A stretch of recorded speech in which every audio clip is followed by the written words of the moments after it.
And we're just here to, and we're just here. Was that chime when it started? Okay, I'm here with Anton, with It's uh, fine.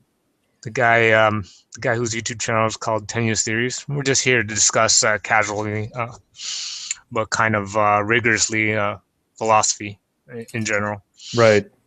And we were going back and forth on Skype, about objectives and morals. But I mean, so where do you want to start? Uh, so let's start exactly where we left off. You have this example with two men trying to get to the top of a mountain, and you say there's this one peak of the mountain that they have to get to. Okay, fine.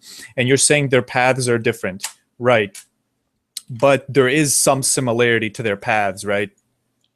In the method, maybe, because so you see the definition of them changes as soon as you change one thing, their location in this instance. Yeah, yeah, for sure. Yeah, yeah. Even if they're So clones, their location is different, their path is going to be different. so you see how my definition of self Yeah, I get it. I get applies it. to this. Okay, so But I just have to point out this mountain isn't just it doesn't just represent spatial so differences between them. so It is if you wanted to generalize their means to their same primary objective, the summit of this mountain, yeah. it would have Yeah. to be in a general sense, right? The Yeah, yeah. kind of Yeah. like the thinking in which they should approach Yes. their Yes. particular location. For sure. I would say that um in this metaphor this mountain is an n-dimensional mountain where with many many variables besides their locations in space-time. For instance, this mountain includes the variables of their genetic code. It includes the variables of their education, their upbringing, sort of everything that is Since required. since their selves are sort of genetically identical, it's not a factor in determining the difference in their means to their end. So everything identical, which is genetics and their Oh, right, experience right. Yeah, or because they're the same person. Yeah, yeah, yeah. Okay. So in this case, it is literally just a physical mountain that they have to climb because they're the same person. yeah, just the fact their locations are different changes. Actually, uh, yeah, yeah, yeah, more or less. That's true. Since their locations are different, I claim their selves are at this point, at this new point, they're different. At Yeah, the, yeah, yeah, at yeah. this Okay. point, before we distributed them to different locations of the mountain, they're the exact same individual in the exact same place, sharing the exact same experiences. As Yeah, soon as you yeah. separate them, you have two different self definitions of self. Self one and self two, you can say, right? Okay, actually, now that I think about it, I think what you're doing is actually the top-down approach. Mine is the bottom-up because what you're doing is you're trying to theoretically derive what the summit actually is for everyone. And in order to do so with two different individuals, two different selves, I have to generalize it. I cannot specifically define it because it won't work for all. It's Yeah, a, that's true. That's okay. That is true, but I guarantee you cannot generalize it because it's way too complicated to just figure out like that. you You can have, generalize it based on the commonalities of what they have in their definitions of themselves. I think the only way to do it is to make a shot in the dark and hope that you're right. No, you what you do is you inspect their definitions, right? So But that's again, so complicated. Like think about how many variables are involved in this. Like okay, this is a simple case with just two people, right? No one watching this is going to understand, but whatever, I don't care. Like this is just a simple case with two people who are clones. That's a simple case. Okay, imagine two people who are not clones, and it's already like gargantuanly, ridiculously complicated. are you sure? Are you sure I'm the one going top down and you're not the one going from top down? Because you want to go for the more complicated to the you want to Uh, go to the more I complicated think and boil yeah, down to the simple, right? because I'm I going think from the more simple to the more complicated. And we're working from an omniscient point of view, right? We as gods can set the conditions to everything. We right, can but make it as simple and uh, or complex as we want. So right, but what I'm doing is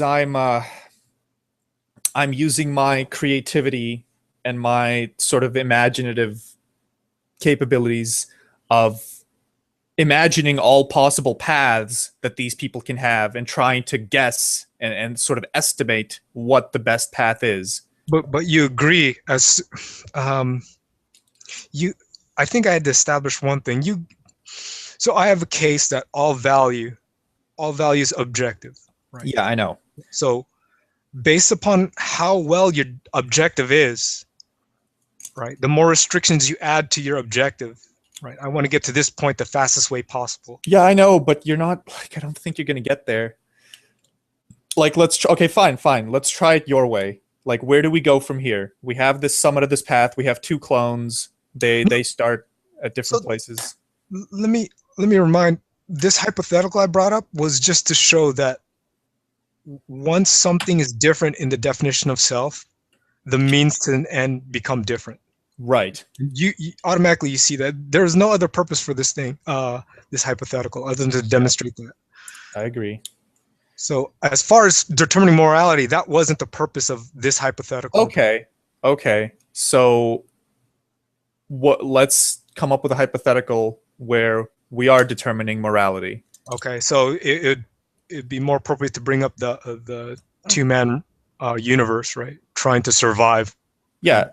There's two men who let's just say it's two men from the United States who go through a portal into another universe somehow, and they're stuck there, and in this portal there's no people, but there's a planet that is very much like Earth and has resources.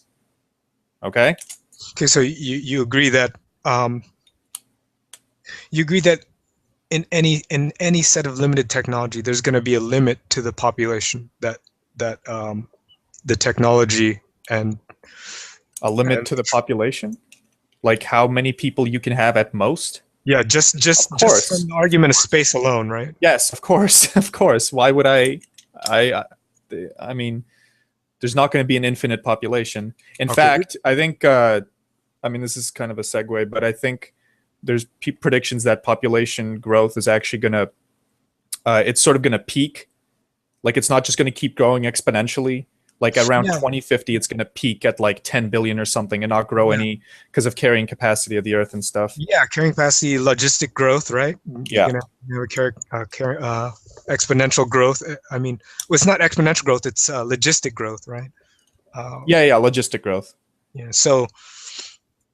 so I just want to point that out because, so first, you always have to deal with the fact that at any one point, there might be too many people there. Yeah, right. Sure. So, in other words, overpopulation, where the technology isn't sufficient enough to support all life form, even if you optimize trade in whatever way you think is optimal. That's true. I agree.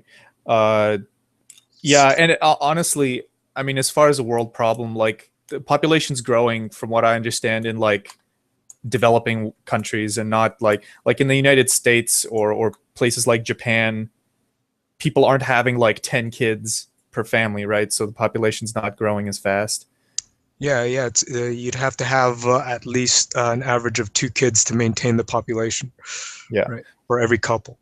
Right. But that's beside the point. I mean, there's a whole bunch of theories that I could get into there. There's a man. I don't want to digress. But I just it's pretty cool. I have like theories about this whole idea of parasitic and symbiotic and evolutionary pressures, right? The more evolutionary pressure you have on oneself, the more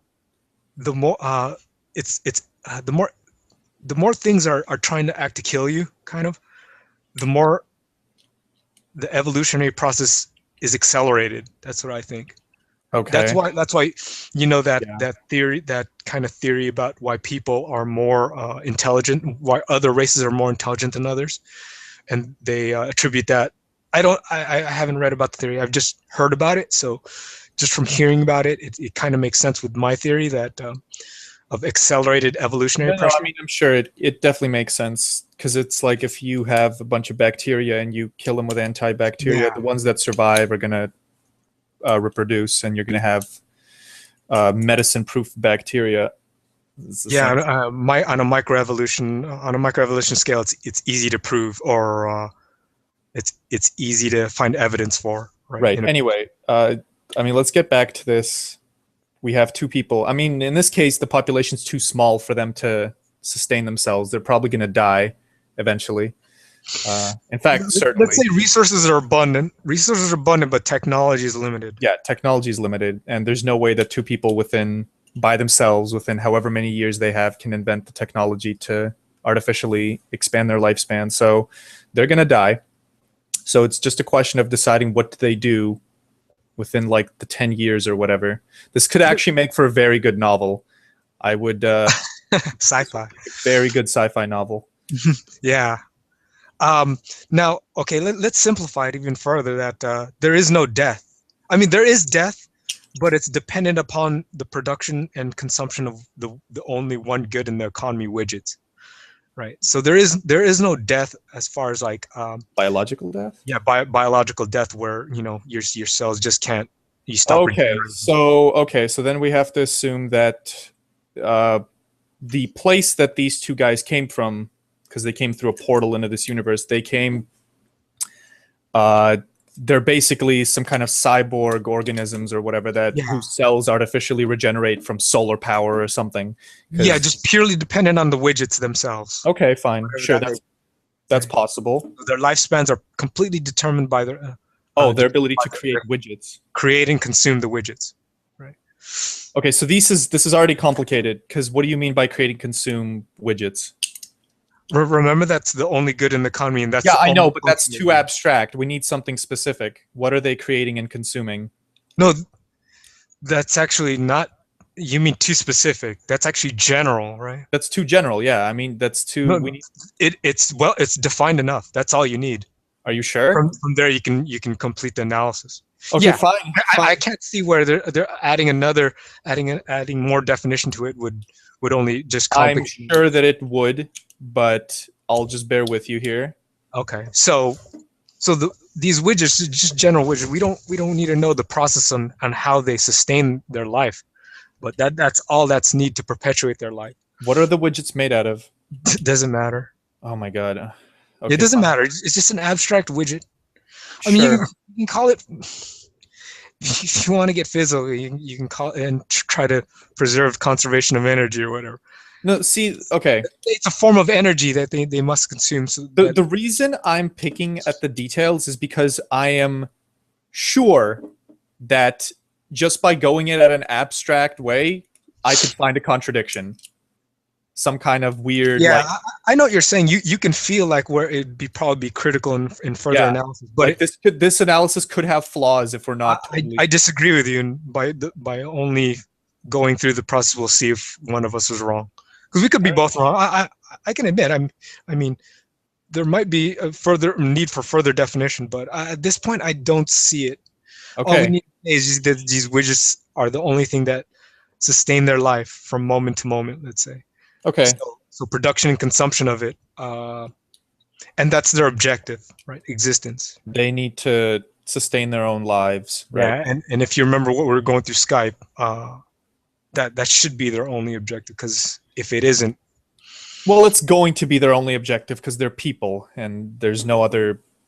Yeah, it's a necessary condition for any other objective. Let's say too. Fine, they don't even have. Yeah. They don't have to even be people. They can be like super aliens or these cells.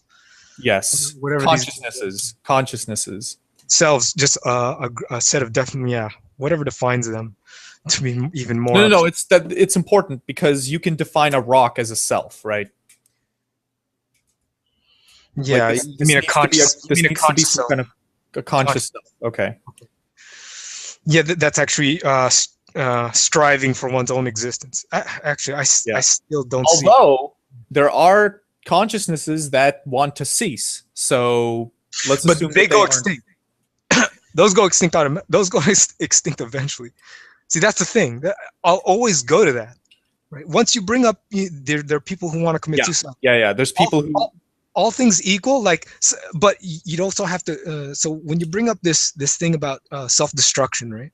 There can be cases where it's in your self-interest to self-destruct.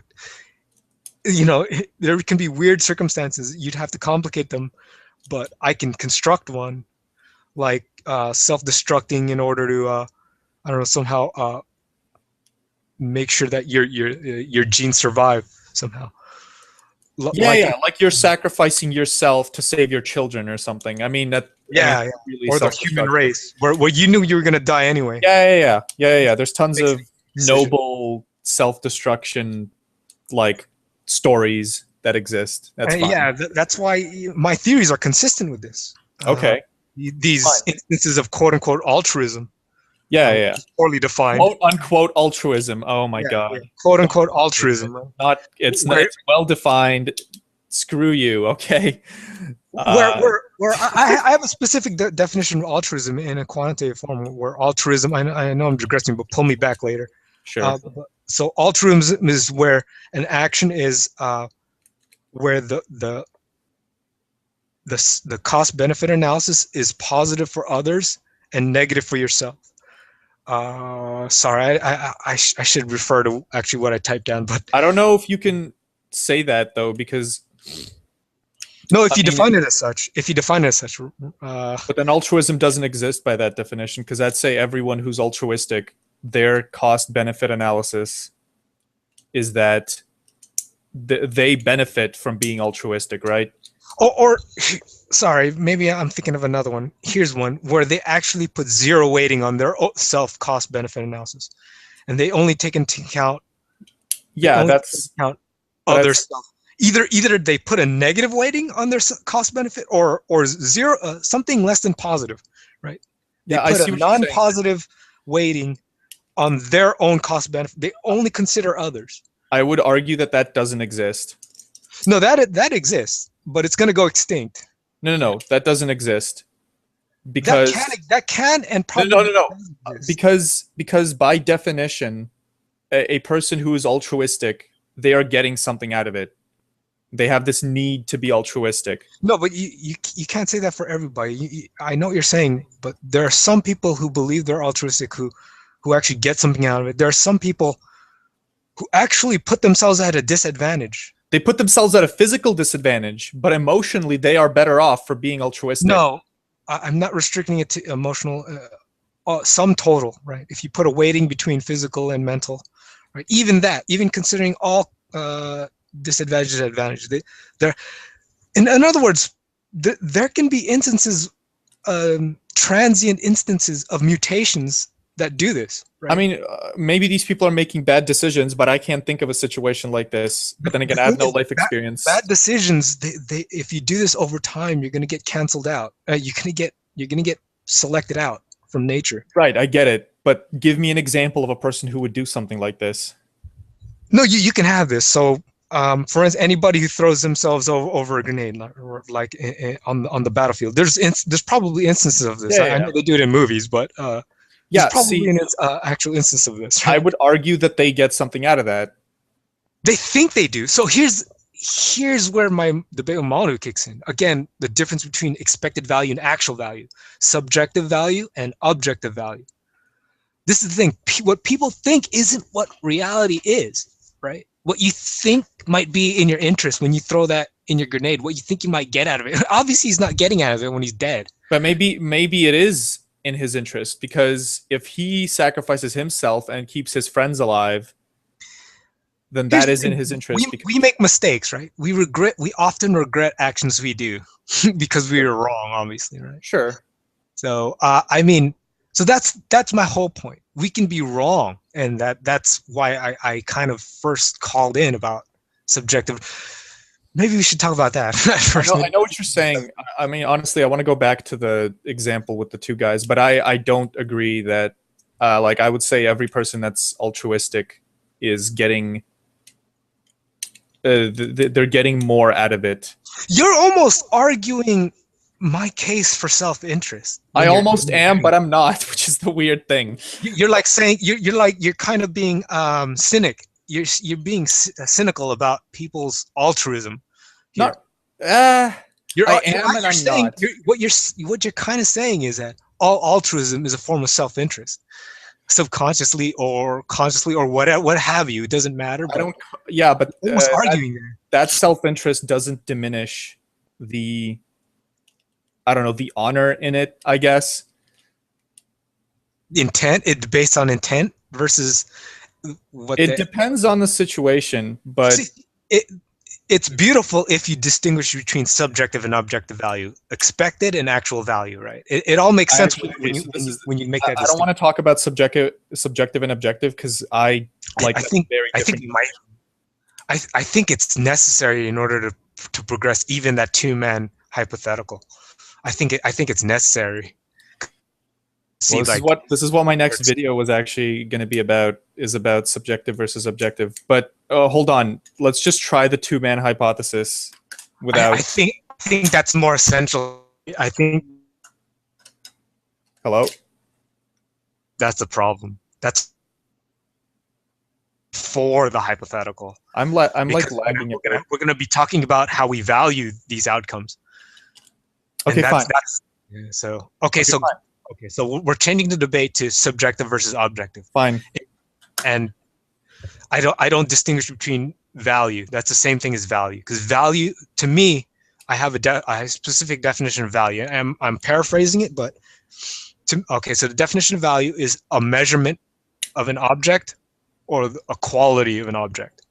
You have any problems with that as far as the purpose of analysis? Value is the of an object, value or a quality of an object. Give me an example. To me, all qualities are objects themselves. Okay, give me an example. Okay, so the height of value, right? Man, okay. The energy of a moving object is a value. E equals gamma MC squared. Fine. But these are okay. So hold on. The marginal utility extracted from consuming a good is a value. Everything is value. You can measure all objects. Sure, right? Including the serotonin value or whatever that someone gets from making an altruistic decision. That's a measurement. Okay. You could do the weight of a person, anything, material or abstract. How many words are in a definition is a value. The truth value of a claim is a value. Okay.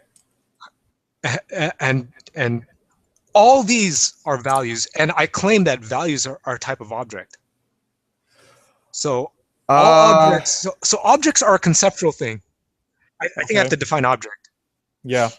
So object is an element of reality. It's also a conceptual thing. What is it? It's also a conceptual thing. That's a subset of it, right? And it's an element. No. You just said objects are a conceptual thing. No, they can be. Like this. That's a sub. It can also be a material thing, right? So, okay. So objects are an element of reality. Okay. Anything that can be, and here's an alternate definition. Anything that I got from dictionary. Anything that can be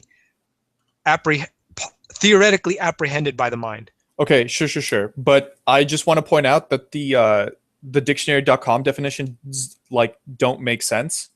Yeah, no. In this case, it doesn't. But no, because the definitions in dictionary.com would actually suggest that subjective and objective things are the same thing. Yeah. No. That's a case where it doesn't, but that doesn't say about things. There can't be definition in dictionary.com that are logically consistent, and it's easier to determine logical consistency because this is a less complex one. It's not a composition of other terms, right? My point is, I just don't want us to start arguing about objective truth when objective truths require consensus to be objective.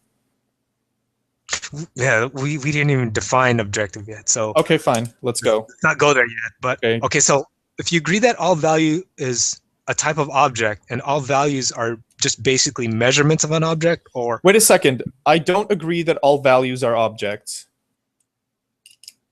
They are. Well, because remember, hold on. Values again, mathematically, you have to refer to my defdefinitions. And see if mathematically, they you have to approach it mathematically. I've given a definition of object. Yes, right? I know. If it fits the criteria. So energy of a moving object, the kinetic energy of a moving object, of a tennis ball or something, you're saying that the energy is itself an object. Yes. Okay, but I have to remind you that that energy is an abstract concept that human beings invented. No, okay, so um the only things the mind can invent, I argue, is a group, a definition, a grouping, a set. They Yeah. can only a classification. That's the only thing they can invent. They can't invent anything else. No, I don't agree. Okay, give me an That's example. Give me a counterexample then. energy. That's something human beings invented. That's not that's something we've experienced. How do you experience energy? Easy. Let me throw my fist in your face. No, no, no. Define energy for me. The ability to do physics definition, the ability to do work. Yeah, and who made the physics definition? Or work itself, right? Who made the physics definition? No, but you see what you see the definition of it, right? Work, right? Work, force times the distance. Yeah, yeah, yeah. I know. That's I know the definition of it. I'm saying that that definition was something like it's not like a Plato's form of anything. It's not an ontological thing. It's just I fucking hate I hate philosophy. So when you refer to I hate philosophy too, man. I hate it. I hate the I hate that's antiquated philosophy, right? No, no, no. I'm just using that like as an example. There's nothing.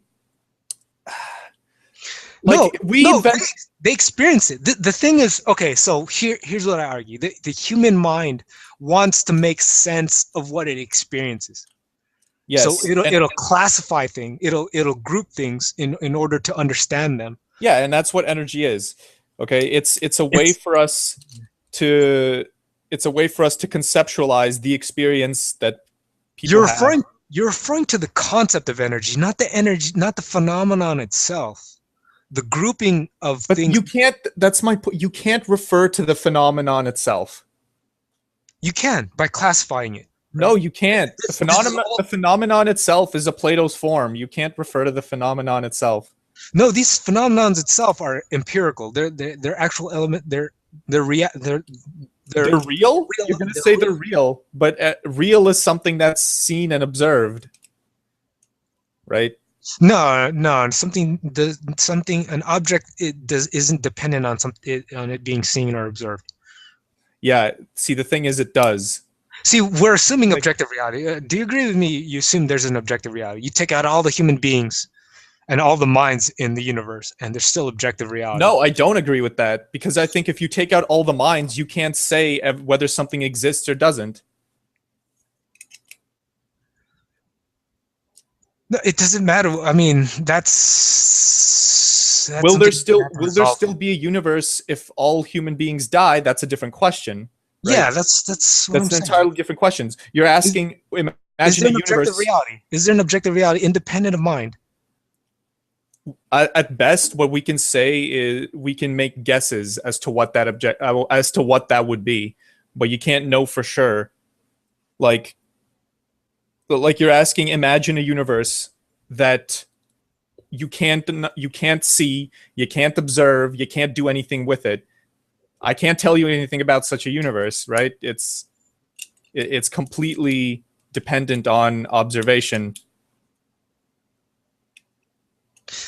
The problem is, I think you're too attached to the human perspective.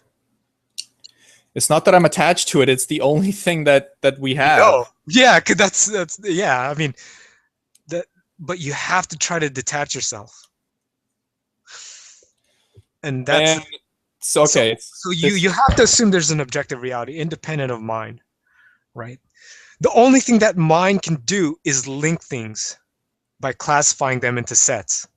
Okay, this is going in circles because you're assuming there is an objective reality when you're trying to convince me. No, that's the whole it's a necessary condition for a debate. No, yeah, but you're assuming that there is an objective. It's the necessary condition for debate. If it's not objective, how can if reality is subjective? How can we have a debate between two two separate minds We have to agree on on certain objective things. reality, and one of them has to be No, objective. we don't have to agree on objective reality. We have to agree on anything to have a debate. We have to agree on like something. We have to agree on logic, right? Yeah, that has to be objective. That's objective. We have Okay, to. so like we you have can to call agree. that objective reality, but that has no meaning. Like that's just a word. Like that has no meaning as to what the universe is actually like. That's just something you and I agreed to.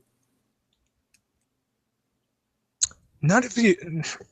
It's reality. It's Just- the thing we're debating, right? We're trying to make sense of reality. it's How what things work. What things are.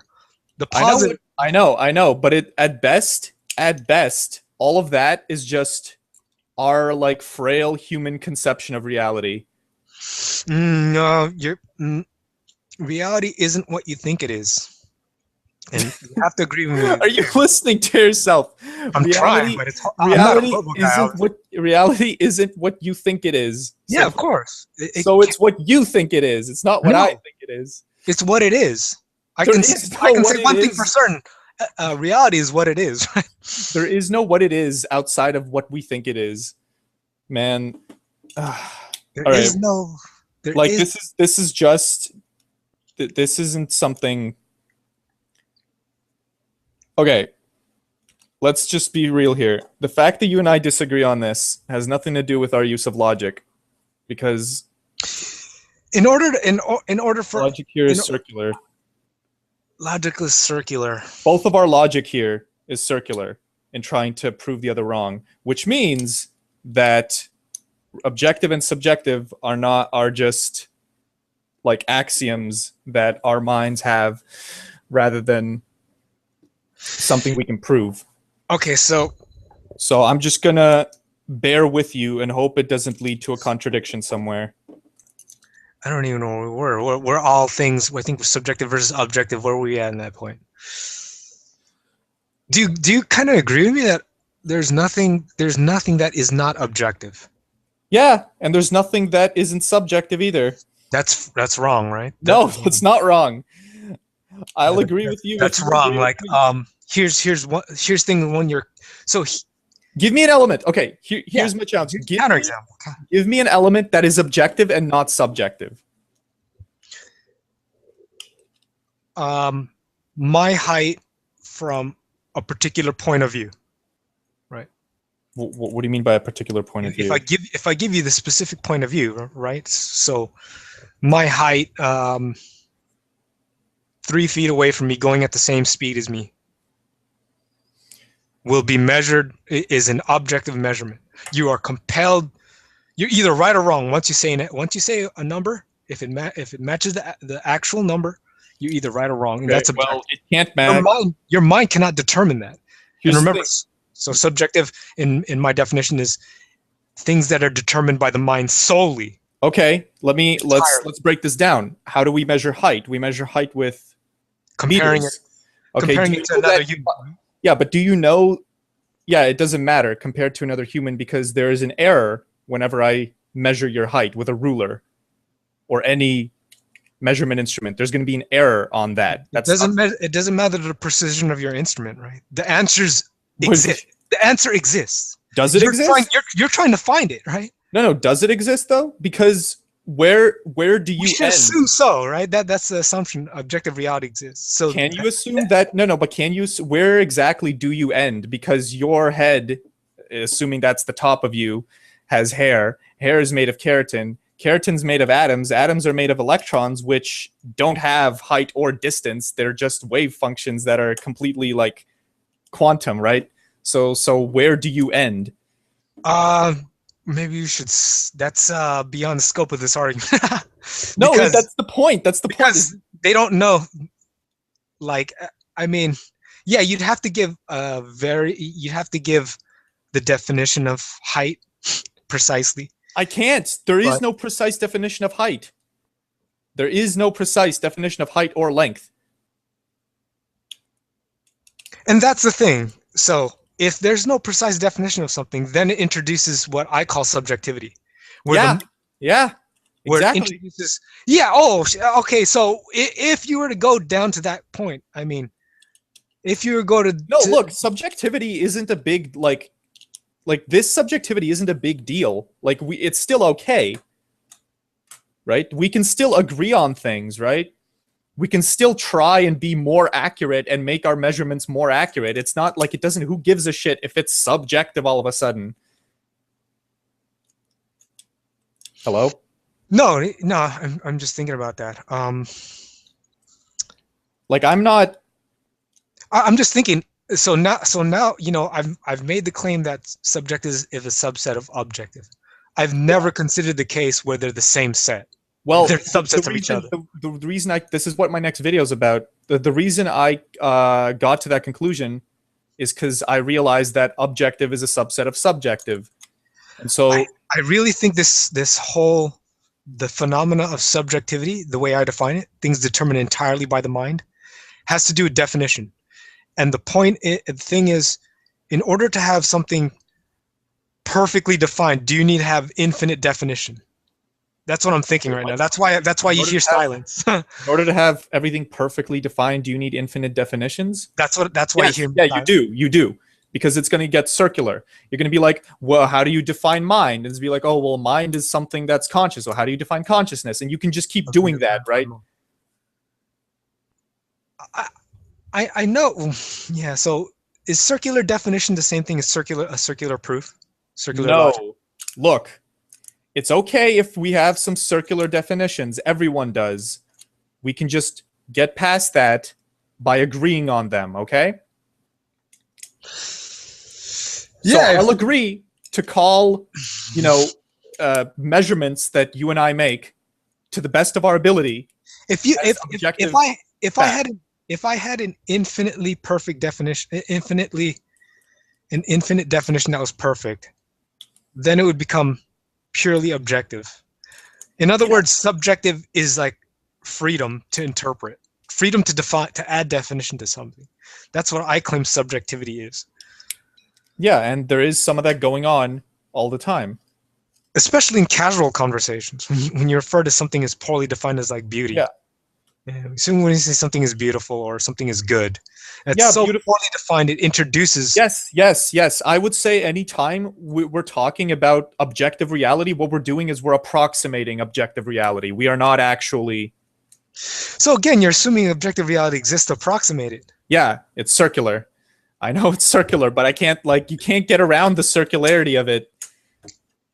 At least from the human conception, maybe. Yeah. Anyway... So again, anything that okay, so we can agree that subjective is a subset of objective, but we're not sure if objective is a subset of subjective. That is I'm pretty sure of it, which is why actually I want to redefine both terms like completely based on how they're used. And the way they're used honestly is, subjective is when something is like an individual thing, and an objective truth is supposed to be like a truth that it's something that's like more true than a subjective thing, right?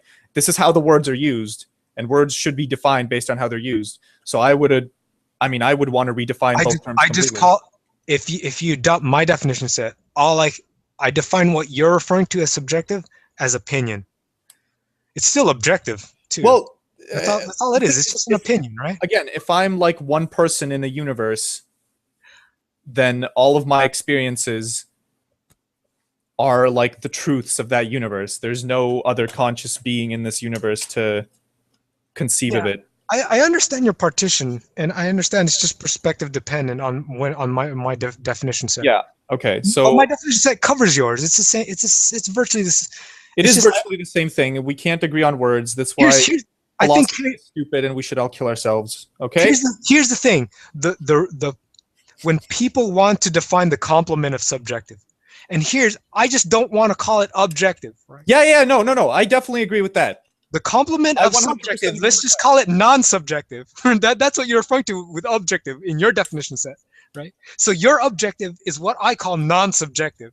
What my objective was you call non-subjective? Yeah, what's more true. Okay, fine.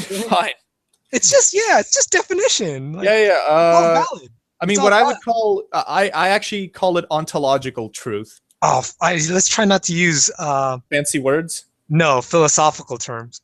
Okay, let's not do philosophy. When you mention if you attach it to a word, the Greek philosophers, I automatically have an emotional reaction. So let's try to be technical. I mean, It let's try. is whatever. It's a word. Like you Yeah, I just. know, but I can Okay, do it. fine. I can do it. I can do it. It's just kind of. I know what you mean. That stuff has a bad reputation. You should actually, like physicists, at least physics students, they all hate on philosophy departments. They think philosophers are full of shit. Yeah, yeah. And with good reason, because a lot of it is debates about definitions, which is what we're doing now. Go figure. Anyway, That's the problem with philosophy. They don't have definition. Their language isn't rigorous. Math, there's no question about what's the definition. There's no question of what a definition is. yeah, okay. Well, actually, that's not totally true either. There's like people who aren't okay with the ZFC axioms of set theory. Yeah, I mean, you'll come into you'll have to Like, have you resolve heard of paradoxes. all the problems with the axiom of choice? That I don't know. I'm not familiar with what you're referring to. I've deduced some on my own. No, the axiom of choice in set theory. Choices as far as it pertains to set theory. Like it's fuck. I don't remember. No, I'm not what familiar it with says. what you're referring to specifically. Well, whatever. There's tons of crazy, like the axiom of choice is screwed up in set theory. It's like it's a fundamental thing in set theory, and with the axiom of choice, you get crazy paradoxes. Like for instance, you can take a ball, split it apart into finitely many pieces, then put them back together in such a way that you get two balls of the same volume as the original one. Yeah, it's like a topological. It's called the Banach-Tarski paradox. Yes, and so you might think, let's just get rid of the axiom of choice, but you can't do that either, because if you get rid of it, you get even worse problems. So it's like nobody knows how to rectify the thing in math at all. It's just something. Yeah, that's the thing. So just because someone cannot at the moment come up with a set of axioms that resolves paradoxes, doesn't mean it doesn't exist. Yeah, no, I agree. But all evidence kind of. My point is, we have to. There is probably a set of axioms that do resolve this. Hopefully, right? I don't know.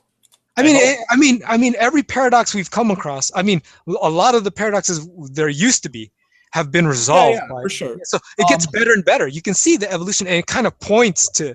For sure. Just like it points to physics points to to gut, right? But the thing is, it's getting to gut. Yeah, to the general unified theory. Everything's kind of converging. But the thing is, there's possibilities that the technology requirement for being able to understand, like precision, to be able to figure that stuff out, it could go well beyond the scope of just the human brain. It could be a point of. It could be as intelligence goes to infinity. Like which the GUT may not be solved until we have like some kind of technology that can increase our IQ to like 260 or some shit, right? Probably it probably requires an infinite IQ. Well, an infinite IQ isn't possible. At least, again, so far as we know. Anyway, I think we agree on definitions more or less. So let's just see. Let's just see. I want to see what you have to say. Okay, so I don't know. We were getting really abstract as far as we got off topic. Definition of how precise definition can be, how well defined a definition can be, because that matters. Because it does matter. You need to reference a value. It's dependent upon the definition of the value. Let's just agree that there are some definitions that are circular, that are good enough, right? That are good enough.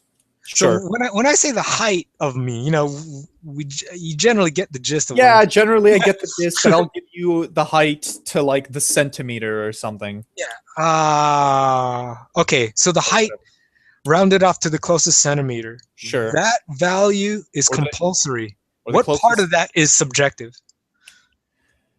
No, whatever you want to call that objective. Whatever. I'm rolling with you right here. No, but is it subjective? Can you make an argument that it's also subjective? It depends what you mean by subjective. Again, like this doesn't matter. This doesn't matter. Determined by the mind. Yeah, because your mind is what entirely. Like you can choose. I don't think it's a meaningful question.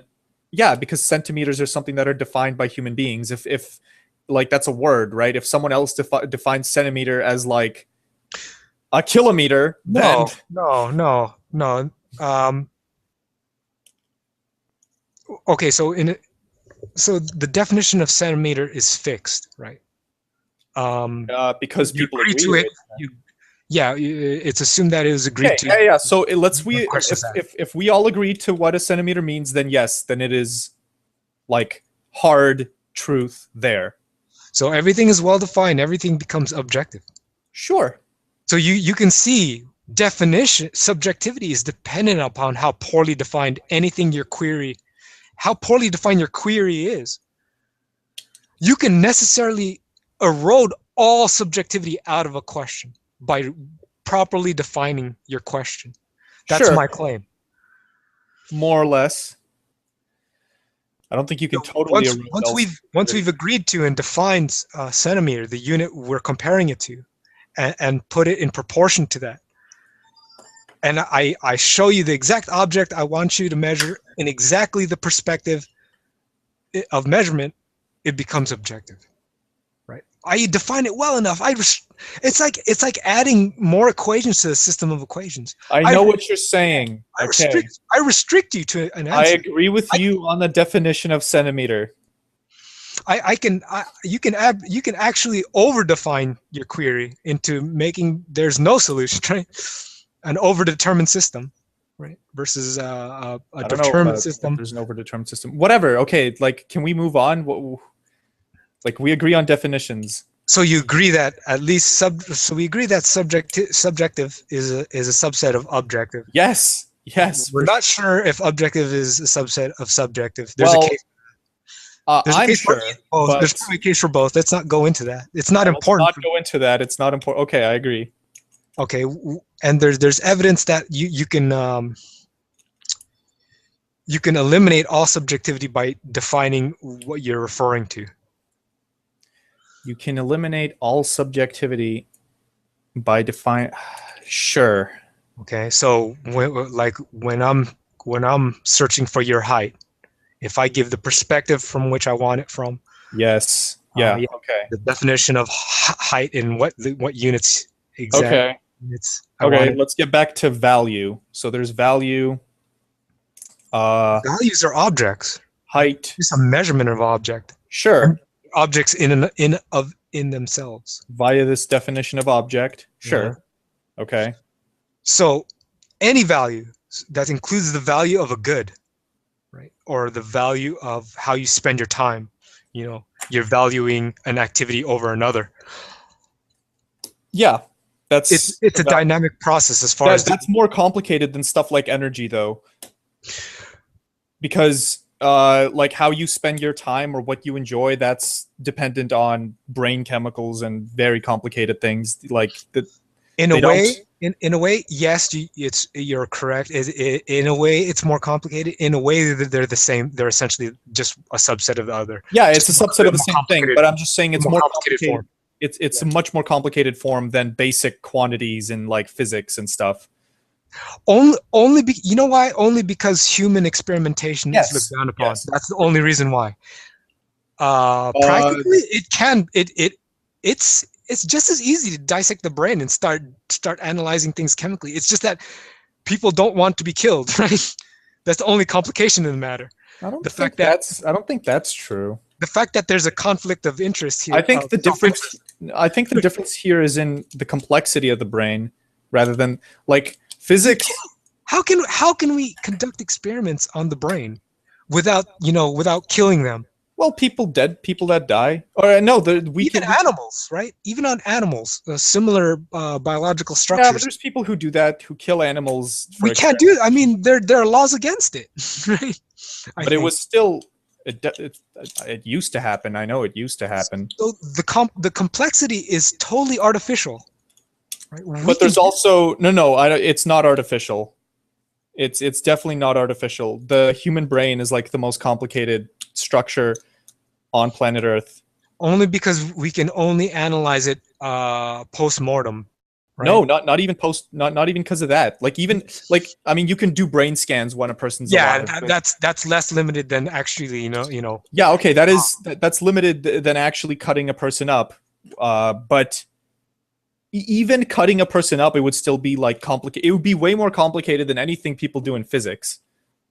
Because like in physics, you deal with probably not. If no, you it would. Trust me. In physics, people deal with very simple scenarios, very simple cases because you can't solve the problem any other way. Like there's always some assumption that everything's spherical or we're in a vacuum or like there's like no heat loss or but stuff it's like that. yeah, no, you're describing the problems, the complexity of an actual physical experiment. Yeah, that's what. Well, yeah. My So point is, essentially, you're arguing it's going to run into the same problem, but we're arguing the differences between the two, not the commonalities. I'm saying that experimenting on the human brain, if you're going to do it from a physics standpoint, that is much more No. complicated I'm because not going to there's. argue that they're going to share the same complication. You're arguing they're different in a way because No, one's a subset of the other. oh, okay, I see There's a what you're saying. I restriction. see what you're saying. No, they're not fundamentally different. They're different in terms of how many variables. Yeah, and that fundamental difference, the fundamental commonality, is what you're describing. That's not my concern. My Okay, concern fine. is what distinguishes them. What Okay. makes physical things not a subset of human experimentation, right? I'm making the case that it's just the fact that we're not allowed to do what we do with just inanimate matter. We're not allowed to do what we do with inanimate matter versus animate matter, right? We feel there's something wrong with it, and thus we create laws against it, restricting our ability to do the same experience we do with non-inanimate matter, right? We can't do the same things with a mouse, even just with a mouse or a dog. We'll probably get thrown in jail, right? Animal cruelty, right? There are animal cruelty laws just in the North America alone, right? I think you're in Canada, right? So Yeah, you probably have the same animal. There's that law that's preventing us from doing it. So it's artificial, right? In that respect. So there's a case for my case. So anyway, so maybe we should drop that debate. We're struggling again. But I've shown that there can be a case that is purely artificial, inanimate and animate experimentation might be purely artificial. I've just made. What do you mean? Oh, like the difference in how we approach the two subjects is purely artificial. Just the experimentation. Yeah. Okay. Just in the experiment, the physical experimentation, to be able to conduct a controlled experiment. You can't do this. I mean, imagine if I were to propose doing an experiment, keeping a brain alive outside of its body. That would actually be really cool. I would. That'd be cool, but how many interest groups would come at me, and I'd be stopped in an instant, right? I don't even know if the government would get involved in that. I think that's something that just like what? idiots. Really? I don't know, but okay. Well, again, you libertarians, I don't know. First off, about the government's evil. I know, like it'd have to occur after death. Otherwise, if it would occur during life, I'd be murdering, right? Or I'd be almost murdering. I don't know if it'd be. Well, if it was voluntary, it wouldn't be. No, I don't even think you could do that. There are laws against euthanasia for, right? There's laws. Okay, yeah, fine. There's probably laws, but keeping a brain alive past death, like if a person's dead, can they? Okay, so let's just agree that there's a case to be made that this is totally artificial, right? Yeah, sure. I mean, I'm sure that Christian groups and stuff would definitely try and stop you from doing that. They'd say that, oh, you're playing God, or human interest groups alone. Yeah. Not only religious groups, but everybody. So yeah, the human interest groups would lobby, and the government would come in and tell you to stop. Yeah, okay. Since humans, I don't know. I think PETA considers. See, that's the thing. Like PETA would actually. I don't know why would PETA care about that though. PETA would actually put humans outside of the animal kingdom. They would actually classify humans outside of the animal kingdom for their purposes alone. Why would PETA care if you're trying to keep a human brain alive, though? Actually, I read a short story once by Roald Dahl where there's a guy who did that and just like continued to live after his brain. That was a short story, though. I don't know if that's even It's a fictional story, though, right? Yeah. Yeah, I don't care about that. I mean, I would love for that to be possible. Then you could live forever, and the brain can like live longer than the body. I think people have figured. Unfortunately, there are laws preventing experimentation to do so. So well, these laws are fucking dumb. We can only hypothesize, and it's just that it's almost futile in that sense to do that experiment. Because ultimately you'd be just conducting the experiment, a thought experiment, using physics.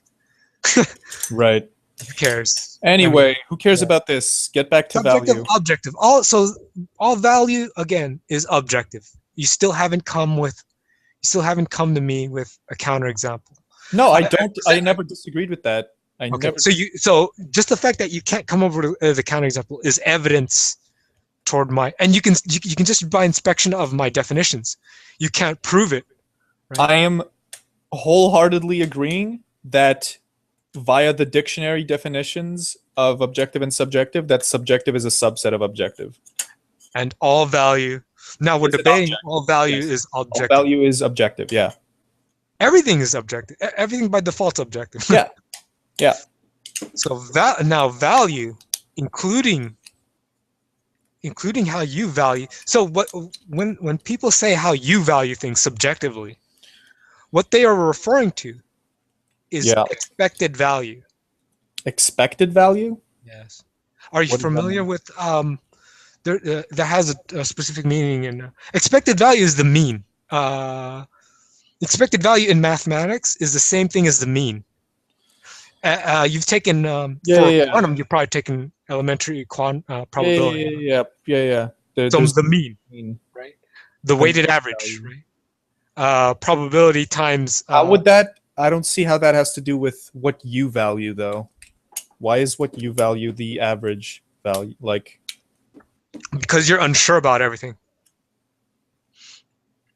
The reason. So probability is introduced subjectively. It's a subjective phenomena. It's because you have imperfect data and imperfect intellect. You have to associate probability with possible mutually exclusive solutions.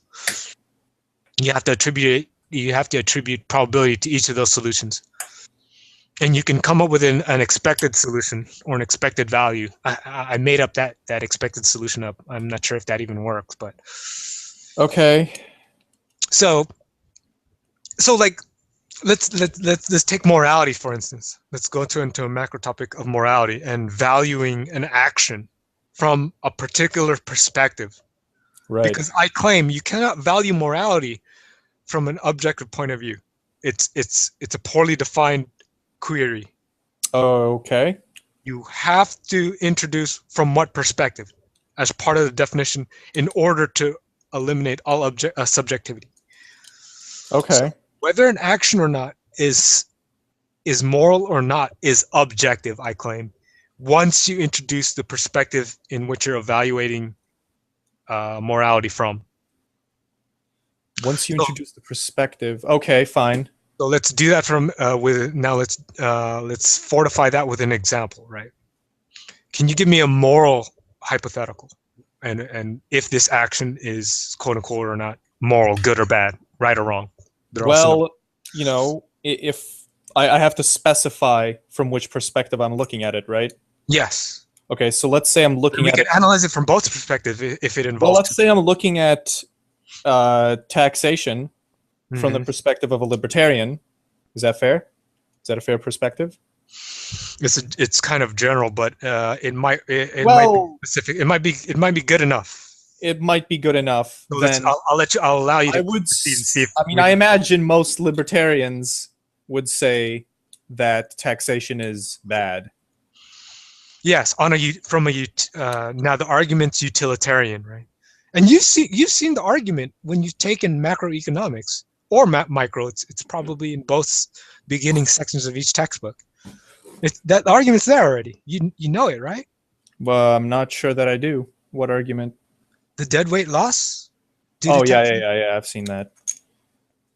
But have you ever resolved that? I mean, why did you just discount that argument? What, I don't discount it. I never said that taxation's good. But I you've just, never resolved it. That's a pretty power. That's the only quantitative argument well, that I may not know enough about economics to be able to resolve it. you know of that argument, right? Have you ever come up with a counter argument, Well, or that's how you? the thing is that's a very that like that's a really general thing. I don't really I suspend judgment in a case like that. I'm not saying that it's good or bad. Like that, I don't have enough information to judge whether it's good or bad. Okay, so let's take a second look at it. Okay, so That is because that is pretty general, like you said. Like the it's not perspective general. of It's very specific. you You said just, that you just have to interpret it. Right? You the just have to. perspective is general. The perspective is general. As far as this perspective, you said it's from libertarian point. Libertarian, but there's like libertarians can't even agree on things. You can't even agree on with Molyneux on things. Like We actually agree with a lot, right? It's the fact we're passionate about what we disagree with. Like we're probably in agreement with 99.9% of things. Like I'm actually in agreement with non-aggression. yeah, Kind of, sorta, but I think it's a I'm long, kind of long sort run of. consequence I think that the non-aggression principle only works in casual social situations. That's the only place in the where it normal applies. context. Yeah, I agree with that. I mean, Yeah, it's kind of like Newtonian physics, Newtonian yeah, mechanics. yeah. That's actually a really good way of thinking about it. Kind of good enough, but Yeah. not precise. If you, Like, I mean, no, I mean, like, if there's an alien race that's threatening to destroy all of humanity, unless we send one sacrifice over onto their mothership, then we fucking send the one sacrifice over. We don't. and we compel him to do it, even if he doesn't want to do it. Yeah, Right? of course. We don't risk humanity's destruction. Okay, so The only now, person who yeah, would so say okay, that. this is a good hypothetical, right? Yeah. So an alien race, and I make the case that no alien race would do this that can actually have intergalactic travel. Yeah, probably not. Right, but That let's stuff is assume in let's sci-fi assume only. let's assume they require a human sacrifice and they'll leave us alone to Yeah. let us. Now, from your perspective, from self-interest, right? Let's define self purely in a physical sense, one's own physical body and physical body alone. And you're going to run into moral problems with this. And this is why I redefine self, because it doesn't work. So okay, so there's an individual here that they're requesting for a human sacrifice, and he's relatively worthless to society in Yeah, the you can pick context. like a vegetable or like someone who's brain dead anyway. Yeah. Okay, let's make it an easier moral It's choice. really easy to make the choice. Yeah, Like, that it makes it but no, but see, apparent I think and I don't you can know adjust. about I don't know about libertarians, but I would say that violates the non-aggression principle. Yes, so libertarians aren't so okay. So here's the thing: don't assume all libertarians adopt NAP. Okay, These that's are good this is the because hippie. This is the hippie sect. So you'll get the more weird guys, the more academic and intellectuals of libertarians that are like myself and the Mises Institute. yeah, the economists. Now you'll get people who adopt like the philosophy of Rothbard and NAP and have freedom festivals and do drugs. Freedom festivals. And they're called it's freedom festivals, and they have That's ridiculous. they have polyamory, right? They have a lot of sex partners. Really? They have that's the thing that's what I was trying to tell you, dude. This movement is much more hippie. It's the modern hippie movement. ANCAP is the new the hippie. modern hippie movement. Yeah, I'm not part of it, right? I'm It the more sounds really weird. I don't know how Molyneux would feel about polyamory. He doesn't like it, of course. Yeah, he doesn't like it. takes part in the freedom movement. He goes to the freedom movements and has lectures though. Yeah, I know that. So you know the freedom movements in New Hampshire, right? Okay, so yeah, this movement is in a ridiculous. It's God, like it's people who are upset that the government's taking their money and they're just like jerking themselves off. I'm trying to detach myself from even that perspective. That's good. Right. So I even well. from that perspective, I try to detach myself. Okay. To not so it doesn't pollute my analysis. right? There's no room for emotion in analysis. I don't know how. It's kind of seem like you're making that case when You seem really happy right now, though. So I don't know if there's no room for emotion in analysis. I take joy in coming to an It's fine. objective Okay, a little emotion in analysis is okay. This is like the wrong kind of emotion, though. Yeah, when the emotion comes from reaching an objective solution, that actually works in concert. What with the emotion that you're criticizing, that we're criticizing, is it's the kind another objective, right? So my objective is to reach truth, and when I extract happiness from that, it works in concert with each other.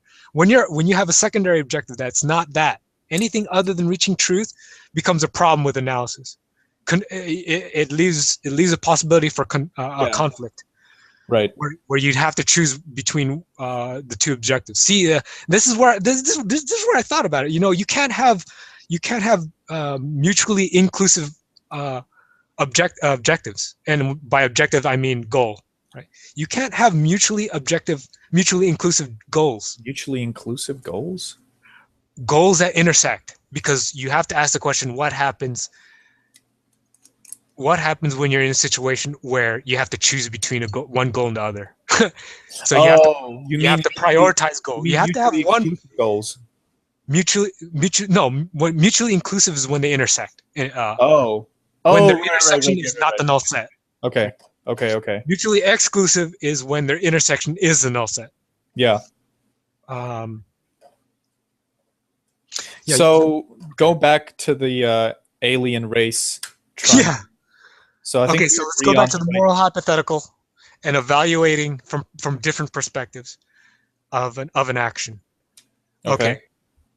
So just defining self as purely the physical body and one's life, right? It's we can all concede that it's finite. Who cares? I don't think it's significant in this case. Okay, so there's a vegetable here. Let's say before he was a vegetable, he was a selfish guy, and by selfish I mean in the connotative definition of self. You mean in the kind of the bad definition of selfish, where he's like an asshole to other people, and he See, the thing is, when you're worried about your physical body, you have to worry about others too, because I have to trade with people. I can't. I know. I agree. You're talking about a guy who's selfish, that he doesn't care about others. So I have to care. There's others to trade with, right? For my physical. So that's the cool thing.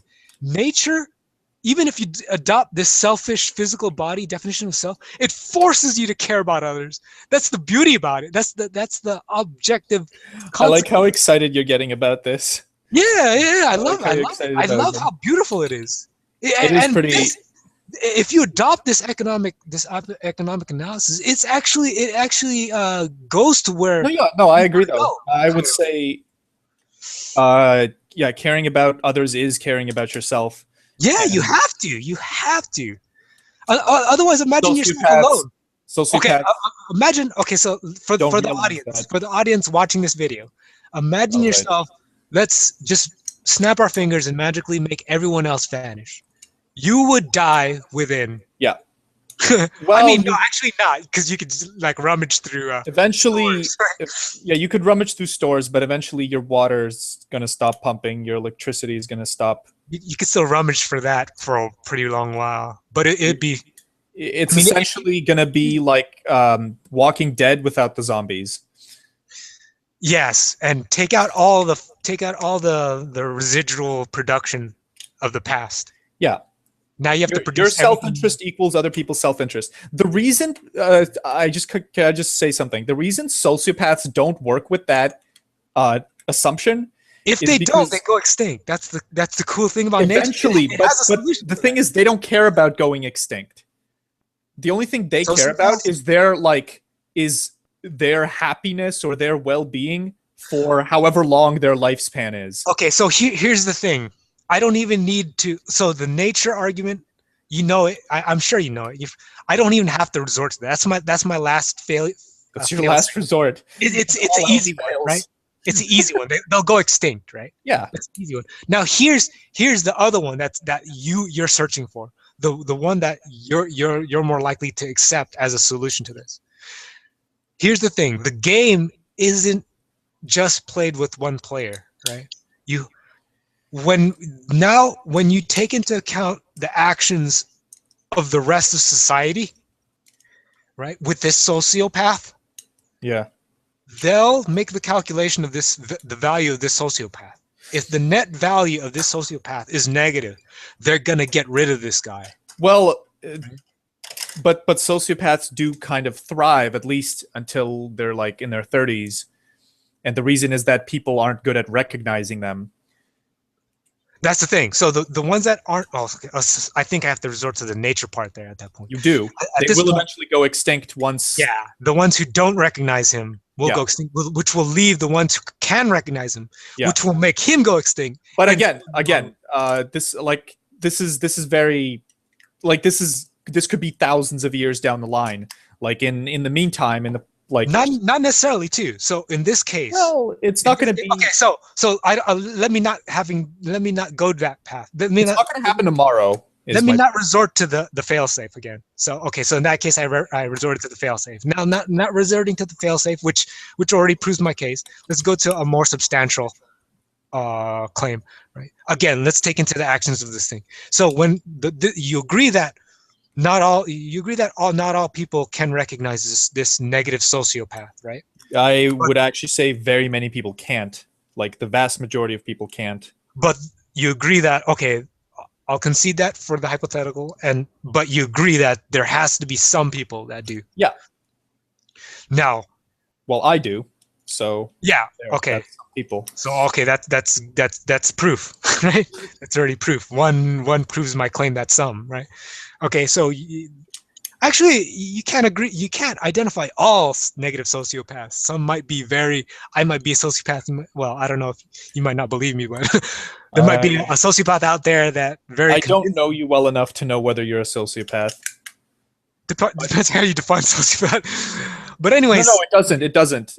Well, okay, it does. But sociopath, the way I'm defining it, I don't know the definition of sociopath. I'm talking strictly like neuroscience and psychology, like that. Yeah, I don't know the definition like, of sociopath. A cluster B personality disorder, antisocial personality disorder. That's not in the social. Okay, so sociopaths that are antisocial are not gonna go. No. Not antisocial in the sense that you're thinking like basement dwelling neckbeard. They hate people. They hate and don't care and are remorseless. Yeah. Misanthropic. Okay, so in that sense, I'm anti. In that sense, I could be labeled a sociopath if that's the sole criteria. If you've done things without showing remorse for other people, then you are. You know why nature gave you remorse, though. Let's go to nature. So the whole thing about why nature gave you remorse is because it's in your self-interest. Right? Yeah, I agree. So the whole objective is remorse, is to make you know your self-interest. It's not the other way around. So when you argue for remorse, you're arguing for a means, and you're forgetting the ends. I don't think I am forgetting the ends. So that's why. I mean, so when people are arguing, I can see your perspective, and what I'm claiming is you're projecting your self-interest on others when you're advocating a particular set of morality. Sure. For everybody. Of course, yeah. It's because. I would say, but I would also say that what I'm projecting is also in their self-interest. So let's identify what we're trying to define here as morality. We're trying to define a set of actions that's desirable for everybody from any perspective. Yeah. A strategy for everybody of life. Yeah. Okay. And it has to be general because the conditions for everybody are different. Yeah, it is. And it's general, but it's also it like the paths are very specific to the individual. So like it's relative. And I have a term for that, relative. Relative, yeah, good. So like there are for instance, there are cases where the NAP does not apply because yes. if an alien race comes, you got to kill that one guy. Yes. then it's in your best. And you see here, you see in any hypothetical you can bring up, I claim you're just arguing for my case of self. I Quote am. unquote. I agree with you. I am. Oh shit! I I've never knew you never. conceded that. No, I want to agree with you. You understand? I'm always trying to agree with you. Ah shit! Then we're just hammering out the details at this point. We are hammering out the details. Yeah. I think that was what I was doing the entire time, but there was I slight didn't know. I couldn't miscommunication. get that. You can't get that from text. Okay. Um, Yeah, I didn't text know is that. a bitch. It seemed like, especially in those last YouTube comments, it seemed like uh, it seemed like you were rejecting a lot the No, no, gist. no. No, no, no. I agree that there's this one mountain peak that is the truth, and that it will eventually be attained whether we have this conversation or not. It's inevitable, and everything else, everything that we're doing here is essentially hammering out details. Now, so we want to group a strategy into we want to find a unique strategy, and it has to be general, that we can define as morality, that equates to morality. Right. And I argue the only thing you can say, the environment's so dynamic, the differences in this definitions of quote unquote self are so dynamic, you can only say whatever's in yourself's quote unquote self-interest. That's the only thing you can say. Otherwise, if you try to, Yeah, but now, like we just established, people don't necessarily know what's in their self-interest, right? it doesn't. Yeah, it's hard. It's virtually impossible. No? It's virtually knowing the gut of yourself, the Yeah. GUT of yourself. The GUT, yeah, the gut. There's actually a general. Imagine a formula that's the GUT of morality. That's the self-interest formula. That's actually what I tried to do in my morality equation video that you probably didn't watch. I planned to, like, when I had free time, go over your trilogy or whatever. My trilogy. Quadrilogy of My trilogy of is there objective blank. yeah, all that stuff. Because Well, because all of that stuff is essentially what I think is in everyone's self-interest, and it's pretty general. I don't like. There's nothing there that's. what did you come to? I probably can criticize it. Oh, okay, I was more so asking the question than answering it, but I would say that empathy is in everyone's self-interest. No. Again, empathy. Not all the time. Empathy. Yes. Okay. But If not all the time. If you put a restriction, that's easy. That's easy for you to prove, right? It's again, it's like it's a very specific form of empathy. It's not like. But once you identify that it doesn't apply all the time, then you know it's probably just a means to an end. Yeah. Then it's obligatory upon you, since you don't know that end. Decisively. You must put that to the side and identify your objective. You must put that aside. Now that you've identified, it's just a means. Wait a second. Empathy. If I knew you're getting to empathy. I told you you're getting to empathy. Yeah, so because remember I put that in the chat, and you're like, well, no, eventually. I knew you're trying to introduce empathy into morality. Not at the time. That's what you're trying to go to.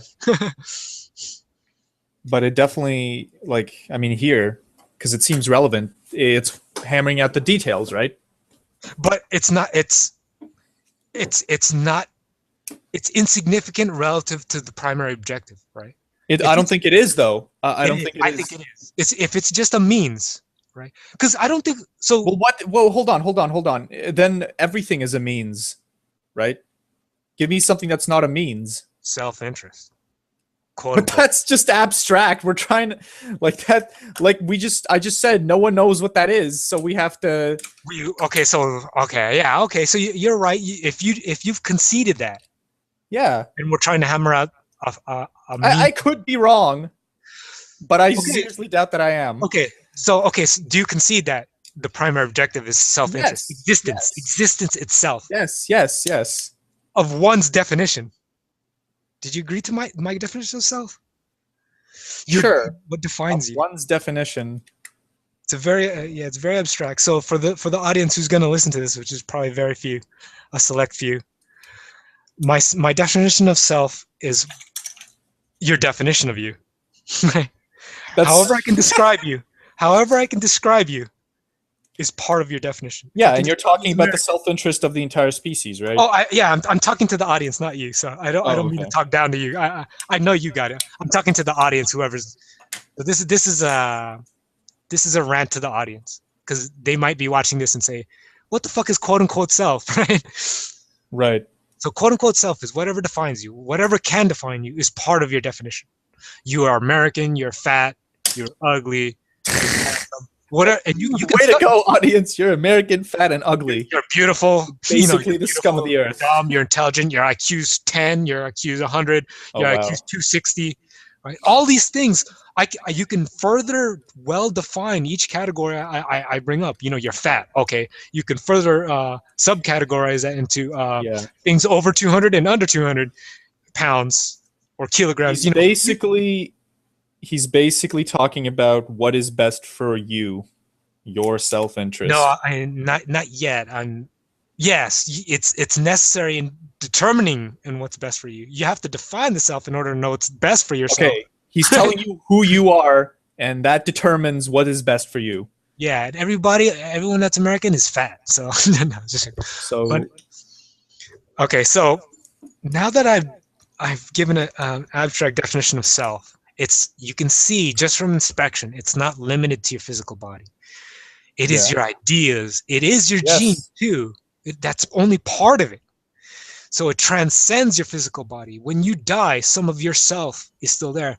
That's why you have an internal. So that's okay. So that's an interesting point because if your self continues, and like if your actions, because you the things you do in your life affect you, like the world after you're dead, right?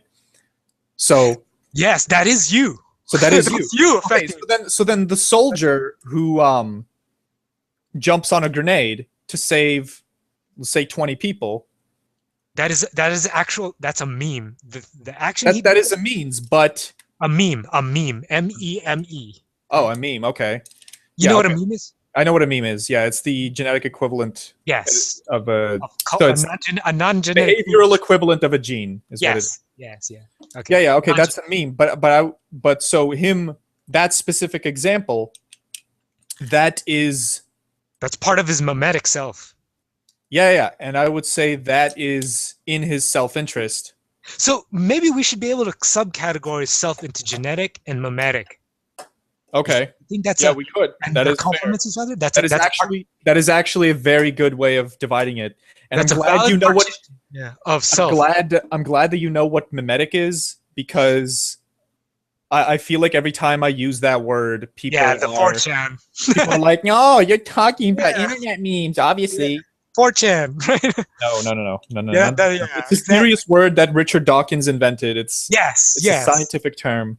Yeah, you see how so I'm influenced by titles of books, but I don't have the patience to actually read them. Right? I might read a passage on Amazon, and I think I did just from the passage I can deduce what they actually got to, their conclusions they got to. And that's where I find pride. I kind of find pride in arriving to things independently. So I tend not to look up definition, as you can tell with the debate with Molyneux. I tend not to look up definition and make it up myself. Well, because you're basing it, that's fair. Because what you're doing is you're basing it off of how you heard the words subjective and objective, right? Yes, in case. Your experiences from just casual conversation, right? What the fuck do they? Because we both have mathematic training. When you go into conversation, you realize people just use terms. They conflate. They use alternate definition. It's ridiculous, but it's also kind of inevitable because we don't speak in C++.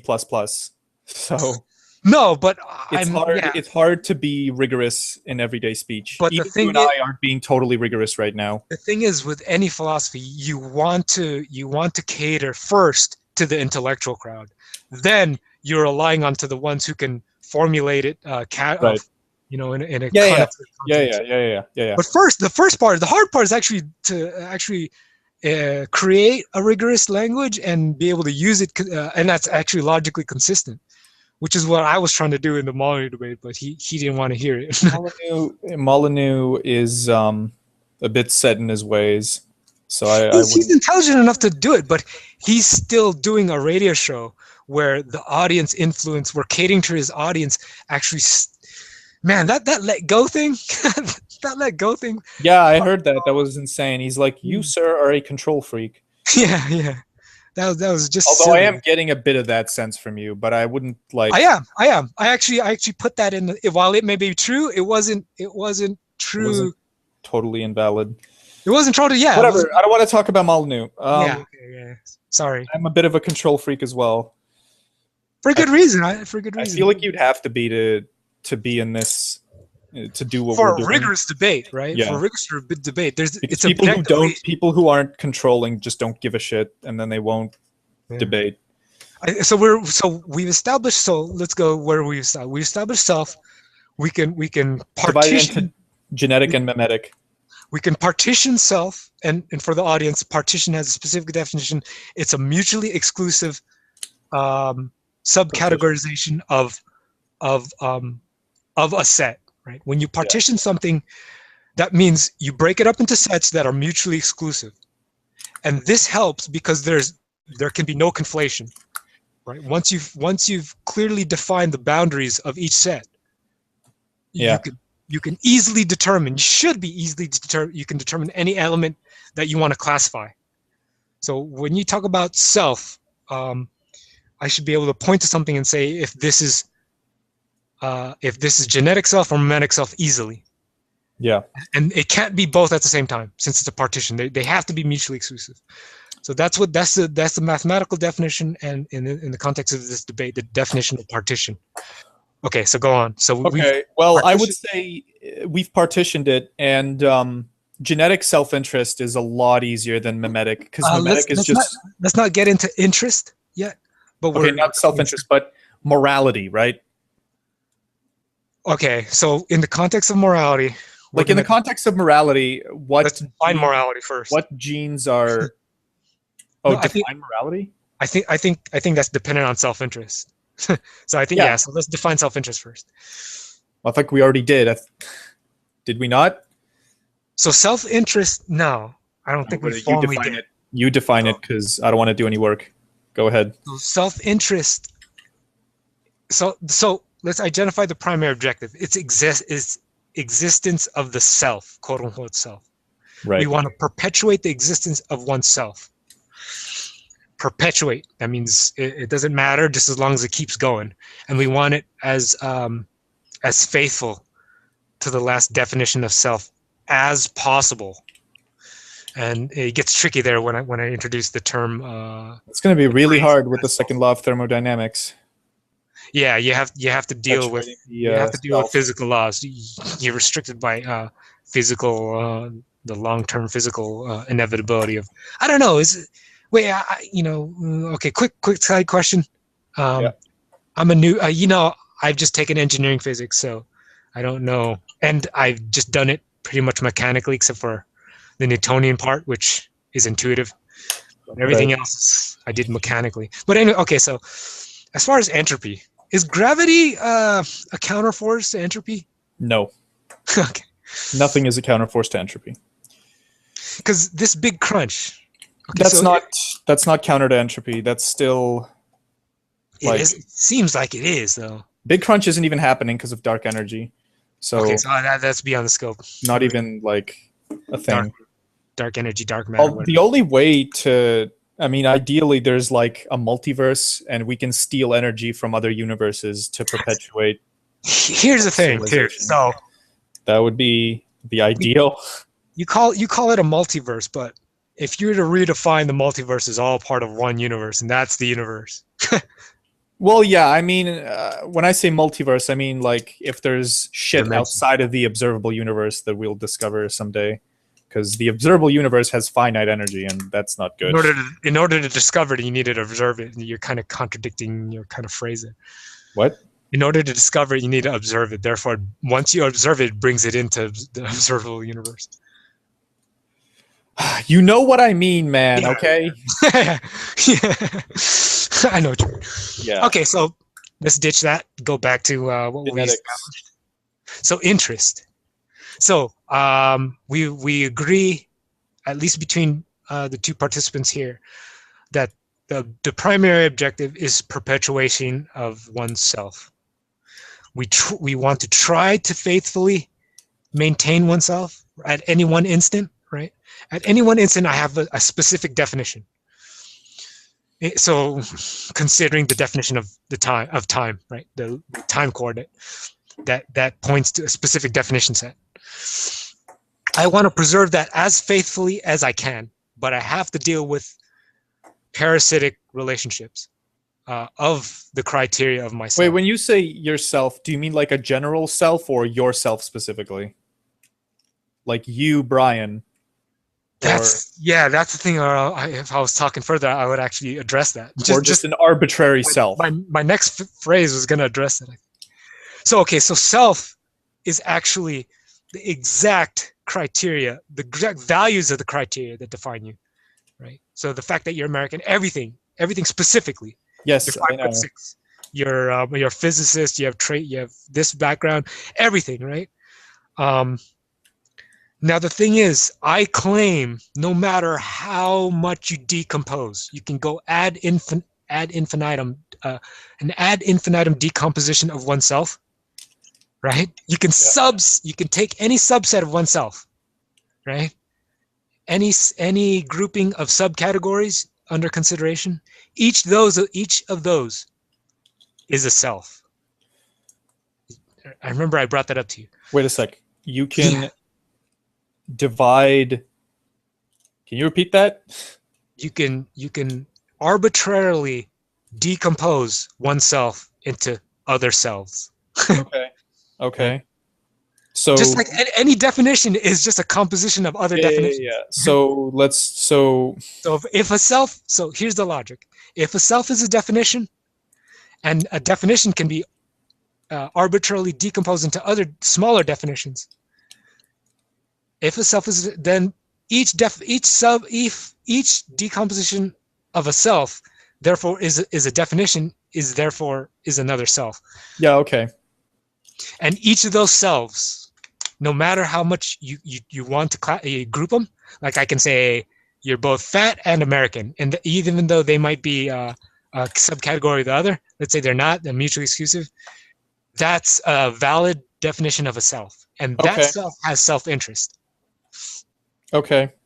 Every self or every sub-definition, every subset of the definition itself is a self and has self-interest, is self-interested. Okay.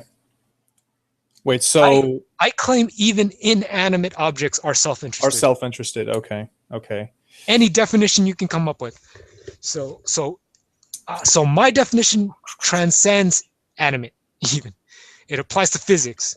This, yeah, I know what you're saying. What you're describing is basically the self is what the physical laws want to do. That it's self is mathematical. Yeah, it is. It's definition. It's very, very it's just very, very intrinsic to fucking like events taking place at reality. All. Reality itself is definition. Almost. I don't know if it's if I'm referring to the anyway. We're sort of getting off topic again.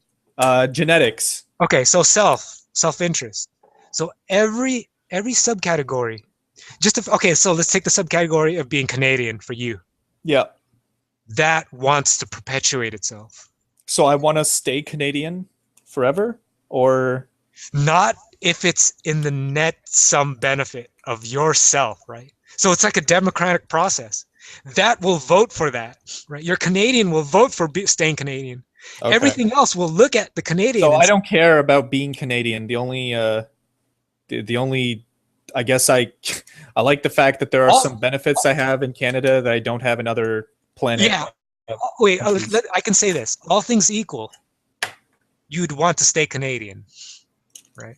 Sure. If it didn't affect. I don't see how any of this is libertarian, by the way. It does. Oh well, it leads to well, yeah, that's further down. That's further down the line, but that gets then everything here is cordial with with everything, with every science you can think of. mathematics, science, physics, game theory. It's all in accordance with it. That's what's beautiful about this set of definitions and philosophy. And that was my goal, to make everything converge. Now, when you define everything as such, rationality, morality, Okay. all of these converge now. Now that you've defined morality as self-interest, Yeah. I'm not sure we have, but if you do, it makes rationality converge with morality. Now you don't get into the lifeboat scenario problems that UPB and NAT come into play, well, where they fail, where the extreme circumstances they fail. Because What do you mean we don't get into those scenarios? Because NAT fails where self-interest, where aggression is in your self-interest. That's exactly where it fails. Yeah. If what we say is true, NAP will fail when aggression is in your self-interest, and you should aggress. Like if I were to offer you $1 billion to okay, can I just say the only reason I don't like calling this self-interest is because it gives connotative. Yeah. Okay, so if you're worried about convincing the general population, that's not my immediate concern. Convincing right? the general population, even convincing myself, like it just reminds me of bad people. Okay, so that's yeah. You got a good point. If it's in the fact of convincing yourself. But I'll bear with you because I'm open-minded. The fact that you know the distinction, the fact that your emotions are not letting you, like Molyneux, his emotions were but okay, so so I'm glad you identified that though. You're aware of it. That's the thing. You're aware that it's just emotion that's making you reject it. Not logic. Fucking Molyneux is conflating that with logic. And so I know it has negative connotations because self-interest is a bad word. You get the idea of someone murdering somebody because when they think it's in their self-interest, but it's not, because they go to jail and die there and never reproduce. Right? Obviously, it's not in their self-interest. Unless they get away with it. Yeah. And in this case, this is where, when the thing is where they get it, that's a short term. Yeah. That's a short term phenomenon. Well, they get away with it, and then they have children, and then their child grows up to be. Yeah, it might be a genetic trait that they pass down to their kids. And eventually, society is going to recognize that that's not a genetic trait that we want. In the long run, they'll get whacked, right? Yeah, for sure. That. It's sort of like it's a lot of large numbers. Probability. No, it's not. I was going to actually compare it to I think I don't know if this is an old. So I'm Eastern European. Okay. And this is like an old Eastern European or like Christian proverb or whatever, but like God will punish the sinners or whatever. That's kind of what this is. Yes. Right? It's the same conclusion. You reach the same conclusion only legitimately. Right? Yeah. That's the thing. That's why I criticize Molyneux, because NAP is a religion. It's just a declaration taken to be true. An axiom to be taken. I'm glad you're one of these libertarians that doesn't like follow the NAP. I am not your typical libertarian. I'm a very unique libertarian. The NAP is the craziest fucking thing. It's a religion. It's actually a valid conclusion in the long run, but not now. Yeah. Right? Yeah. In the long run, but not now. In the long run, that's where we're headed to. No aggression. Society's constructing incentives so that it's not in your self-interest.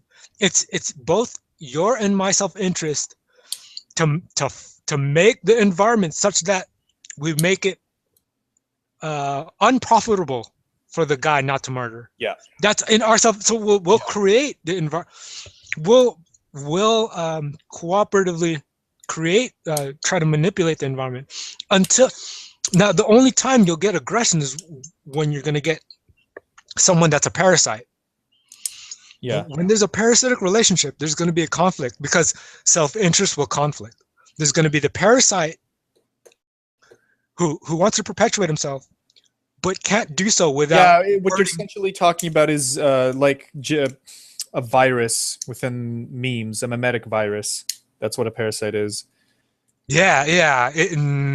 Well, not a parasite. It's actually no. It's a mimetic parasite, is what you're talking about. No. Yeah, it is. No. Because it can be genetic too. But I know what you're trying to say. But there can be just a purely mimetic parasite. a bad idea, in other words, right? Yeah. A bad idea in itself. But if it's passed down genetically, right, and we can't argue that maybe some behavior may be genetic. So ideas might be genetic ultimately. So Okay. Well, but I mean, I take issue. I've studied a bit about personality disorders, stuff like antisocial personality disorder, and I would say that is not that is something that is immoral to having that disorder. yeah. See, here's my problem. There's a reason why I never took psychology. It's useless. Not useless. You're Okay. studying maladies, right? You're studying malfunctions of the mind. Yeah. Where logic works with being able to function properly. We're not concerned about malfunctioning. Yeah. I mean, we are, because there exists malfunction. Yes. Now, what a logical person would do in the face of malfunction when pursuing one's self-interest is another matter. Yeah, yeah. Of course, I knew you were going to say And that. this is why I mentioned eugenics in Skype, is because the only way to get rid of this stuff, like, completely, because I think a huge chunk of it is genetic. A huge chunk of personality disorders is here's the problem with artificial eugenics, right? I'm endorsing natural eugenics, but all that is just natural selection, right? Here's my problem with artificial eugenics. Artificial eugenics requires you have omniscience. You would have to know the optimum set of genetic code. That's possible. It's unlikely. No, I don't think it's unlikely. Well, like, we've mapped the human genome. Okay, so Completely. what's your intuition about me saying it's possible to know the grand unifying theory? It is possible. I'm not saying it's impossible. It's there's a difference, though. The grand unified theory, it's different because figuring out the human genetic code is literally just a complexity issue.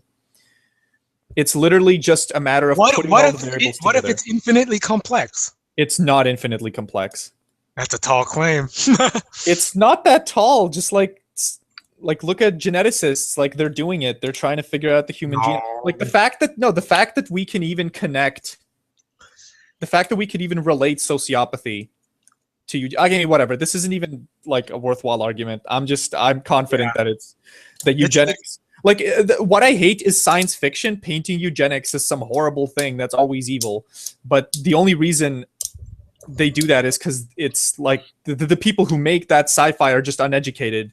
But it's the same. It's the same shit. Can I just say it's the same as, like, people talking about how when we make an AI, the AI is going to take over and kill the entire human race. Yeah, like, that's bullshit. That is bullshit. That's not. Oh yeah, that's the cool thing. This self-interesting applies to that too. It does. So AI would have to find the humans somehow not in their self-interest or negatively in their self-interest. Yeah, and the only way that's possible is if we make a broken AI, which isn't gonna fucking happen. Like, the people who are designing AI aren't idiots. They're gonna program like empathy or respect for human beings. Dude, I think we really think really alike. I'm not sure because I don't interact with educated people anymore. That's the fucking thing. Because I as soon as I left school, I'm not in that environment. Wait, how old are you? I'm 38, so wow, you're a lot older than me. Yeah, I'm a lot older. So way older than me. I've had a lot of. Wait, how old is Molyneux? I don't know. I'd guess 50 something. Yeah. Yeah, I don't know. I could probably Google that, but it's probably 50 something. All right. Anyways, we want to get back on topic, then where were we? Well, yeah, there's the eugenics thing. I don't know. Yeah, okay. So going back to, but I think that's a matter similar to the AI thing. Yeah, like, yeah. Once we figure it out, it's gonna work. It has a lot of negative baggage, right? It has a lot of negative baggage, but that's because of science fiction that isn't good science fiction. No, not just science fiction. I'm talking Hitler, right? Oh yeah, and that. Yeah, oh, right. yeah, and that. Yeah, and that guy. Oh, whoops. That guy. That's actually the first thing that'll pop in into most people's heads when I mention eugenics. That's a good point. That's not okay. So for the record, people who are watching this, if the all two of you that are watching this, I do not mean Hitler when I say eugenics. For the record. Yeah. Okay. So now that we established that, but he's still proposing artificially determining what's best for you genetically. I just think. Which, I mean, just imagine for a second that. Okay, wait. First, right off the bat, remember everyone's self-interested. What you're saying is yourself is not good enough, so automatically you're gonna have an initial rejection. Like you're saying, oh, I have to manipulate my genetics. You're saying yourself is not good enough. I have to change myself. Well, and people have to be humble. People have to have some humility to them. To think yourself is perfect is so arrogant that I don't even know what to say.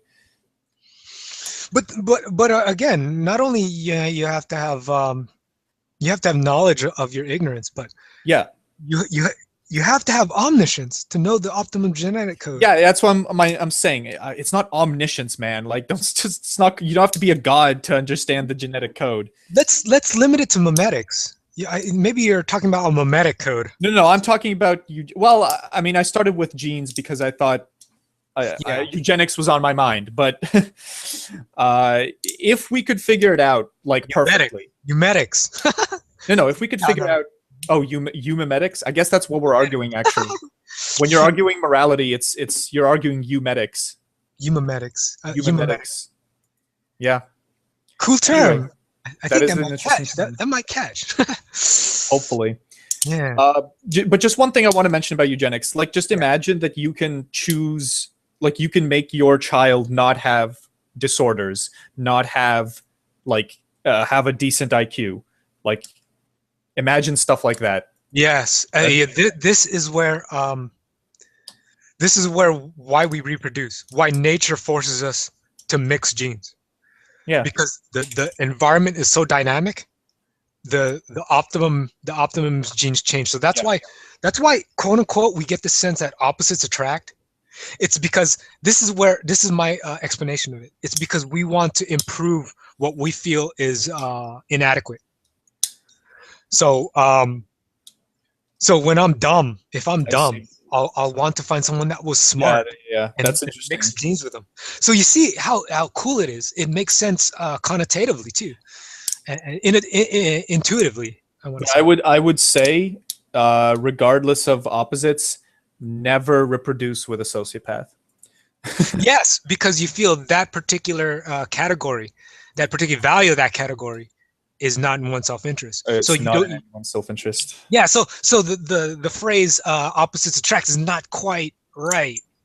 It's you want to make up for your deficiencies. That's what I'm claiming that actually is actually a phrase of. You want to that's the thing. So yes, of course, but you have to have but nature does this for you. You should not try to expedite. Now the thing is it in your interest to expedite this? What do you mean expedite? To use compulsion to expedite eugenics. Artificially. That depends. Like it really depends on the situation. Because we both agree that eugenics is happening by evolution alone, by natural selection. I mean, like it depends. Look, it depends what you mean by compulsion. It depends what you mean by yes. Compulsion by human action. Human action that compels another human's action. Well, here's an example. Let's say that eugenics is somehow a perfect, like we have it figured out perfectly, it can work. And there's this crazy, insane mother that wants to give her child all the disorders that exist. She wants to make him a Down syndrome kid, for instance. And I think I'm fully, like I will definitely compel her with a gun to not do that. Because that is not in the child's self-interest. Okay, so that is not in her self-interest. This thing requires certain knowledge, right? Now, when you apply this to all categories, you're talking about omniscience here. You're talking about all knowledge now. It's not omniscient, man. It's possible to figure out how to do eugenics well.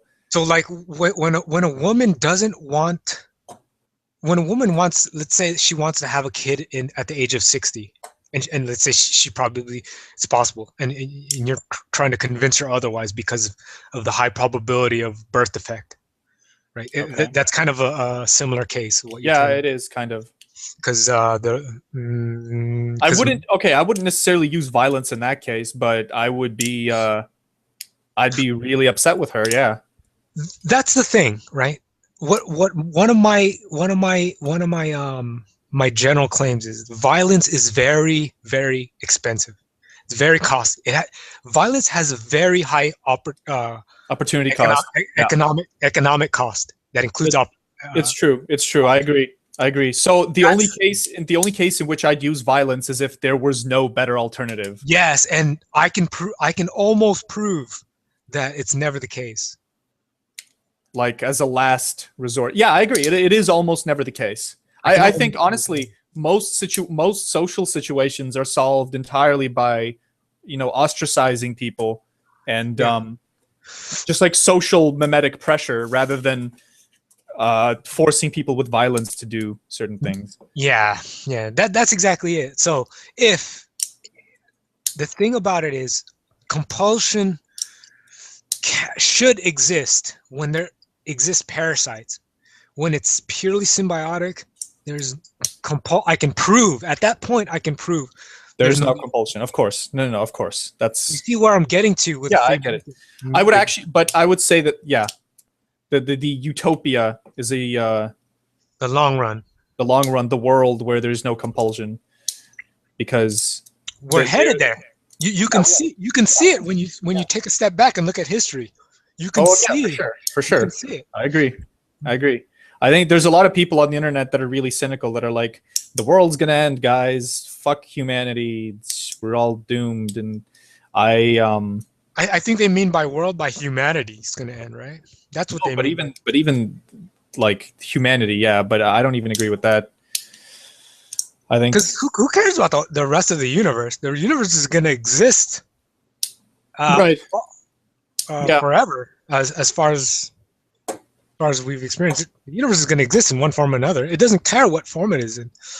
The point Actually, I argue it's self-interested. But my point is they're just like way too cynical their about where things are headed. yeah, yeah, when they're cynical and they don't have a sense of costs, when you don't have a sense of the cost of compulsion, which what government and corporations do, right? They dilute the sense of cost. Have you ever? You're aware of I like see what you're saying. I've seen a newscast where they did like a social experiment where they someone was eating, they took a I think I'm not sure if it was statistical, but I think they took a statistical sample where they let people eat buffalo wings, and, Okay. and they controlled for being able to observe how much wings they ate, right?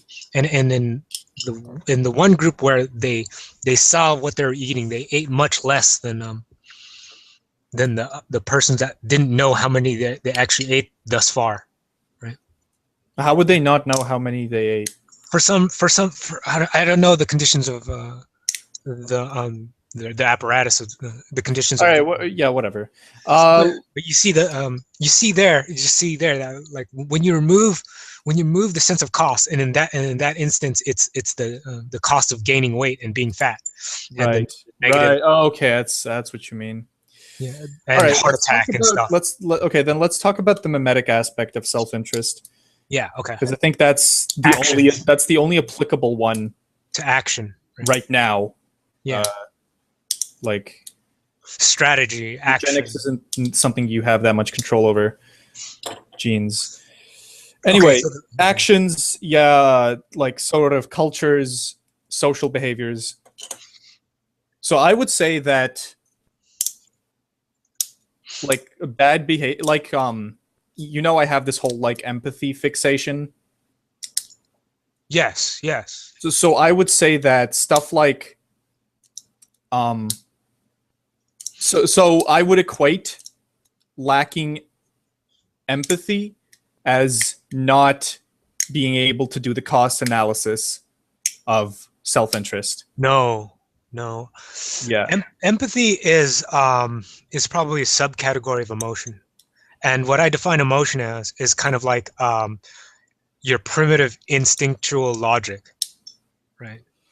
So one would not need the emotional aspect if you have a good sense of logic. I don't agree with that. So like Spock, right? So the thing is, yeah, Spock. Yeah, but Spock is good, but you don't need a society that's full of Spocks, right? Like, yeah, I think nature's forcing us to that. I don't think so. I think you can have Kirk and Spock get along just fine, right? Because I can argue that most atrocities, at least most of the most horrible atrocities, come from empathy. No, that's not true. I don't agree with that. Like collectivism, that in itself. What do you mean? What do you mean by collectivism? Communism, like mass. How did that have empathy? Mass starvation. The idea that. How did that have empathy, though? The idea that everyone's equal or everyone should be equal. That's not empathy, though. That's empathy that's empathy as an end. No. That is a delusion, and the people who ran Soviet Russia were not empathetic people at all. They were cunts. I'm actually thinking about China in this instance. Okay, well, I was thinking about the Soviet Union because my parents grew up in that, so I know, I know a little bit about what happened there. There was not an empathetic world whatsoever. Are you Jewish in descent? No, I'm Ukrainian. No, but that doesn't mean your parents might mean Jewish and immigrated. Okay, yeah. I'm not Jewish. Okay, just curious. But that was not an empathetic world whatsoever, and especially not for the Jews. But no, even for like the proles did not, like the people who ran Soviet Russia did not have empathy for the proles, the proletariat. They did not care about them. No, so, but in order to convince others, that's what it has to be. What do you mean in order to convince others? In order to get the rest of the society to give them power, it must be an empathetic. No. Okay. I would say that they lied about their empathy. Like, we seem to have different definitions of empathy. They did not have empathy. They did not care about the proles. They lied to them and used them to put themselves in power. Was there anything logically wrong with the idea of communism and common property? What do you mean logically wrong? Can it work? Did they just do it wrong? Actually, is common property? Listen to me. I would say that if the people who ran communist society were not bad people, then it could work. Okay, so if a member of society didn't want to be communist and wanted to, why would they not want to be communist? Let's just say their malfunction. It doesn't matter. It doesn't matter. Let's just hypothetically say, for his own reason, for his subjective reasoning, he didn't want to be communist. Okay. Then he couldn't leave, so that would be a flaw. But then again, you could say, oh, okay, I see what you're saying. So still, like this is all like. See, you know that argument. I'm not sure if you heard the argument, but the free market accommodates for communism if it works, even in small circumstances. What do you mean accommodates for?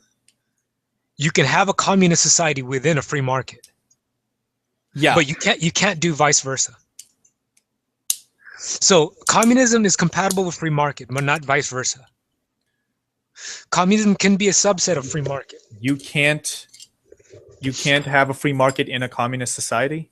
No, because like just what you said, if one person disagrees with the communist Okay, yeah, I see what you're saying. Okay, but I would say that you're allowed to start up your own communist commune, and if people want to join, that's up to them. But I would say that the utopia that were the end, the NAP society would actually be very much like a communist society.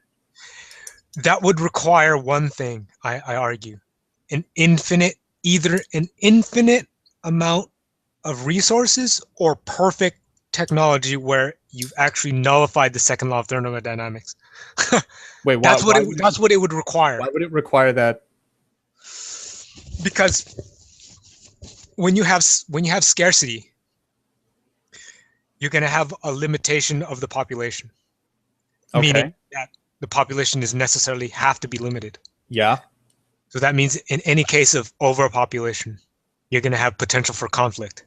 There's not going to be any conflict because people, like in this No, world, they're self-interested. You agreed with me there. they're self-interested. No. But that's the thing. They're self-interested to the point where all of their self-interests are the same interest. No, it can never be, because remember, there's, even though we share a vast amount of our self in common, my definition is very close to yours, especially genetically. 99.9% genetic. Memetically, I don't know. You can probably say 50% maybe. I would say the logical parts like very much. Look, the only way you're not going to get conflict is if there is no like genetic conflict and very little memetic conflict. And the only thing, like everyone's the same essentially. Genetic, almost the same. I've accounted for one small area of deviation, which is if you add any uncertainty, that removes probability for conflict. That's equivalent. But why would there be any uncertainty though? Uncertainty for genetic equality? What do you mean uncertainty for genetic equality? Because just the fact that when you have identically genetic individuals, just the fact you put them in different locations changes their definitions of self. It does, but it doesn't necessarily make them conflict. Again, it does. It actually does. By definition, by necessity, a definition. No, because these people are smart enough to be able to. I know what you're saying, because if I ever presented my actual cost-benefit analysis of the ego utilitarian, you'd actually see how it accounts for you. Yeah, they can make cost-benefit analysis that is good for like anyone they ever interact with, and so you'd never get any kind of conflict. Like it's hard for the gray areas, right? Since I don't know the specific form of my equation, I know only the general form. It's hard to like this. Okay, so you have a genetically identical population. It's greater than what the technology can support. It's greater than what technology and researchers can support. So what do you mean it's greater than what technology or research can support? Someone's gonna have to die. No, why would it be greater though? It would never be greater. Yes, it would. No. How would it ever become greater than what? What I mean is, the world is dynamic, right? I'm just taking into account the dynamic environment of the world, right? How yes, the world is dynamic, but if every single human being understands that you're talking about, you're talking about equilibrium point, right? Why would something move from equilibrium? If every person understands that having kids is not in their self-interest or the self-interest of society as a whole, then they're not going to have kids. It's because the environment changes, right? So what do you mean their environment changes? So the environment around them changes. So so imagine this: in one specific time period, it's in everyone's interest to maintain that population, to maintain the population, right?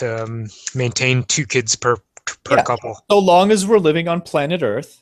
That's dependent upon the environment. Let's say that that's the only that's the conditions change if we can colonize another planet. That's the only case where the conditions yes. Okay. And that's just the dynamic. Not only colonize a different environment, but the environment we're currently occupying changes. A meteor hit. Okay, but these are like really rare circumstances, and when they happen, everyone's going to understand. It can be as rare as a catastrophic event of a meteor. But when they happen, it can be as subtle as a bee coming and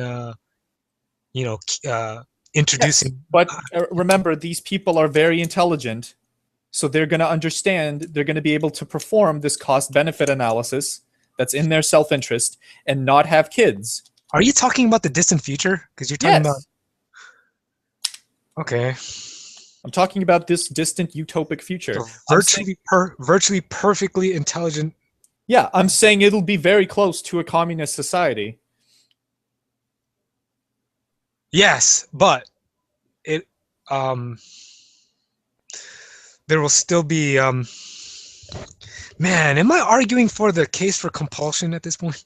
There's not going to be any compulsion though, because everyone's going to agree. Well, it's not perfect yet. Only in a perfect society will it. Or it's like no a frictionless mechanical system. Wait a second.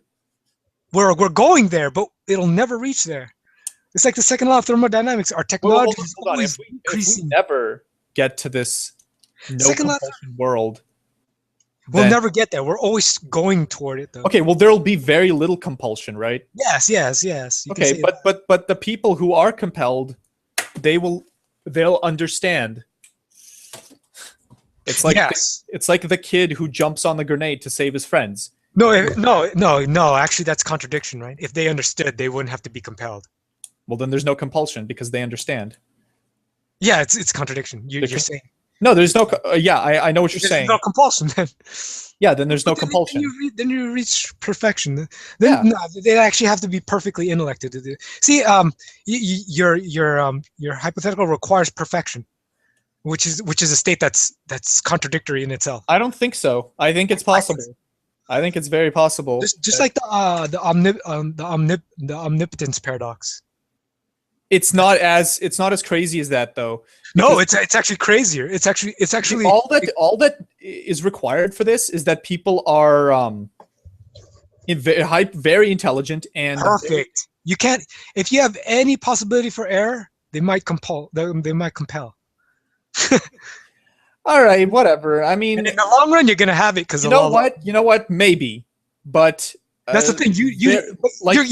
The best thing you can say is that we're going toward it. We're always going toward it. So compulsion is becoming extinct, even though it might manifest itself in a mutation. I would say very little compulsion. Yeah. Will exist. Just like entropy, we can only reduce it. We can never eradicate it. I don't know. Can you theoretically put entropy to zero? No. It has to be positive? It's always positive, yeah. They've shown that. Entropy always increases in an open system, in a closed system. In an entire system, yeah. In a self-contained system. Okay. The entropy of the universe is increasing. But with perfect. So if you had perfect technology, that would logically equate to zero entropy. Like you could perfectly convert. Okay, work to work. no. You can't. Okay, fine. You can't have perfect technology because perfect technology means 100% efficient, which also doesn't exist. Yes. Okay, but it'll be asymptotically close to. Yeah, that's what I'm saying. And I agree. But I would say that will be a very, very collectivist world still. Yes. Yeah. Collectivist in what way? Common property. Because the thing is, depends what you mean by common and depends what you mean by property. Here's the thing: you can't asymptotically put everyone in the same environment. Just like, okay, so you take the world where people have to live, right? Okay, just forget like billions of people. Let's just say there's 2 people. That's the thing. It works in a smaller area, but when you inductively go to everything else. You get problem. It works. I'll concede it. It'll work. Because you put those 2 people right. Oh no, it actually doesn't work. If it's dependent upon where you place them. You put one guy in Antarctica. You put one guy in Africa. Right? Okay. Their environments are totally different. Yeah. Then their means to the end will change. Even though they're identically the same. My point is whatever like compulsion is left. Is like who gives a shit is going to be so insignificant that it won't even matter. Like it'll cause. I'm conflating. I admit I'm conflating that. Because it'll cause very few problems for people as a whole. That's still the long run. The limit. Yeah, the long run. The L as t goes to infinity. That's arguably never a reachable state. No, it is a reachable state. Wait, what do you mean by collectivism? You mean common property, right? not necessarily common property, but That's I mean, what I. there That's could what I no, essentially- hold on. There could be common property, maybe. By collectivism, I mean a world where people are, sort of, they care about each other and they respect each other, and they don't really get they don't wish, they never feel the need to start conflicts with one another, unless you get into very like weird cases where it's like you have to kill one person to save a billion Yeah, or man. something. I really think we're actually arguing the same thing. Yeah, that's what I feel as well. But I would say that that world can have common property. Like, That's the very future long run. Now, how does that affect your it can media? have some common like, okay, if I'm, again, let's say we're two people like living in a city, for instance, and No, we no. Let's put this. Okay, I think we're in agreement about actually the long run. Now let's put this in context of our immediate actions in the real world. Actually, you and me. Actually, yeah, what okay, we do, right? So yeah, we should actually wrap this up. This has knowing been that, going on for yeah. quite a Maybe while. yeah, and I need to use the Let's bathroom. just cover this point. Oh wow, yeah, let's just cover Very this quickly, point. very quickly. Let's just. I don't even know if I want to cover it or save it for next time. But what do you want to do? Yeah, let's just cover this point. Our immediate actions. Well, Actually, let's save that for next time because that's kind of a big area. So for next time, let's see how this philosophy applies to our immediate actions and in our terms of our personal morality, with this yeah, long consequence as an inevitability. The only question is how long it'll take to actually get close to it. That's kind of it won't happen within our lifetimes, no. unless But will a someone can significant keep my will, brain alive in a jar and I can live forever. Then maybe it'll happen. but will a significant event will a significant event happen in our lifetime that actually is is like a step function? Will that step will a significant forward? step? Yeah, Push us forward. I don't think that. I doubt it. I think it it's, will. With the collapse of an American government, I think it will. With the collapse of the financial system, and I don't mean to sound like a collapsitarian, a crazy person, but with that you're starting to itself, sound like the old. I mean, I don't believe, because I think that any like there will be something will reestablish itself. no, but it'll be an evolved form of the previous self. It'll always be an improvement upon the last structure. That's the step. Will it though? What Yes. if it's Oh dystopian? no. What if it's It's like a random walk, right? A random walk. It has noise of going down some. It's a random walk with a propensity to go upward. While it might have a white noise going down sometimes. I get what you're saying, but what if it's going to be like some sort of dystopian world where No, it's not in their self-interest to do so. So obviously you can rule that out. no, you can't, because people are crazy and stupid. They might decide No, to do it. they'll get eradicated. So again, so you'll have one actor, but you're not taking into account the rest of the game, the rest of the players of the game. The rest of the players of the game, when they're all cooperating, they're going to swarm on that one insect or parasite and eradicate. Yes, again, in the long run, So like in our lifetimes, listen to me.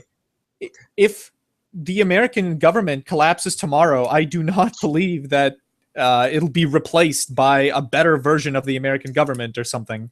Yes, it will. Free market. I don't agree. Okay, so what if it's replaced by an evil fucking corporate government that it's even more evil? That'll just be part of the random walk. It'll collapse.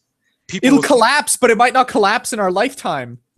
Yeah, that part doesn't. Well, we're looking at things and we're looking at the applying the process and looking how the process actually works. Yeah, it will collapse eventually, but you said in our lifetimes, in our daily lives, that's a real possibility. Okay, so here's the thing: when the American government collapses, what actually collapses is a fractional reserve system.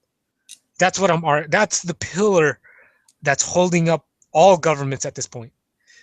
Once that pillar collapses, it's a very critical pillar in the history, in all of human, in morality itself.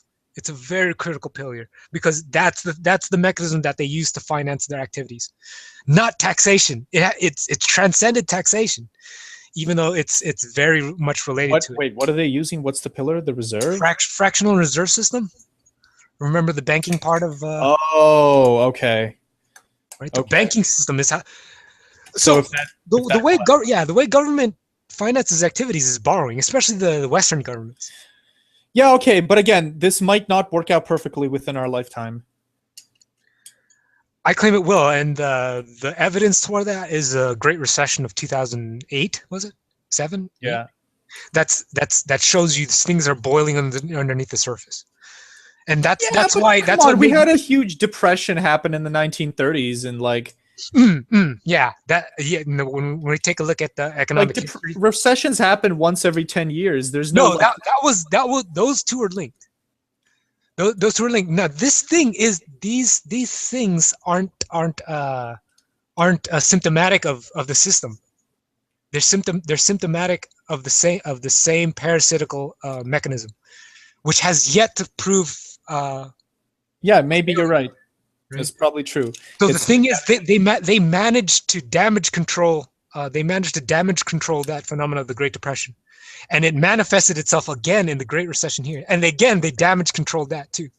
So what you're saying is eventually there's going to be a complete collapse, yes, and it's gonna restart the whole system.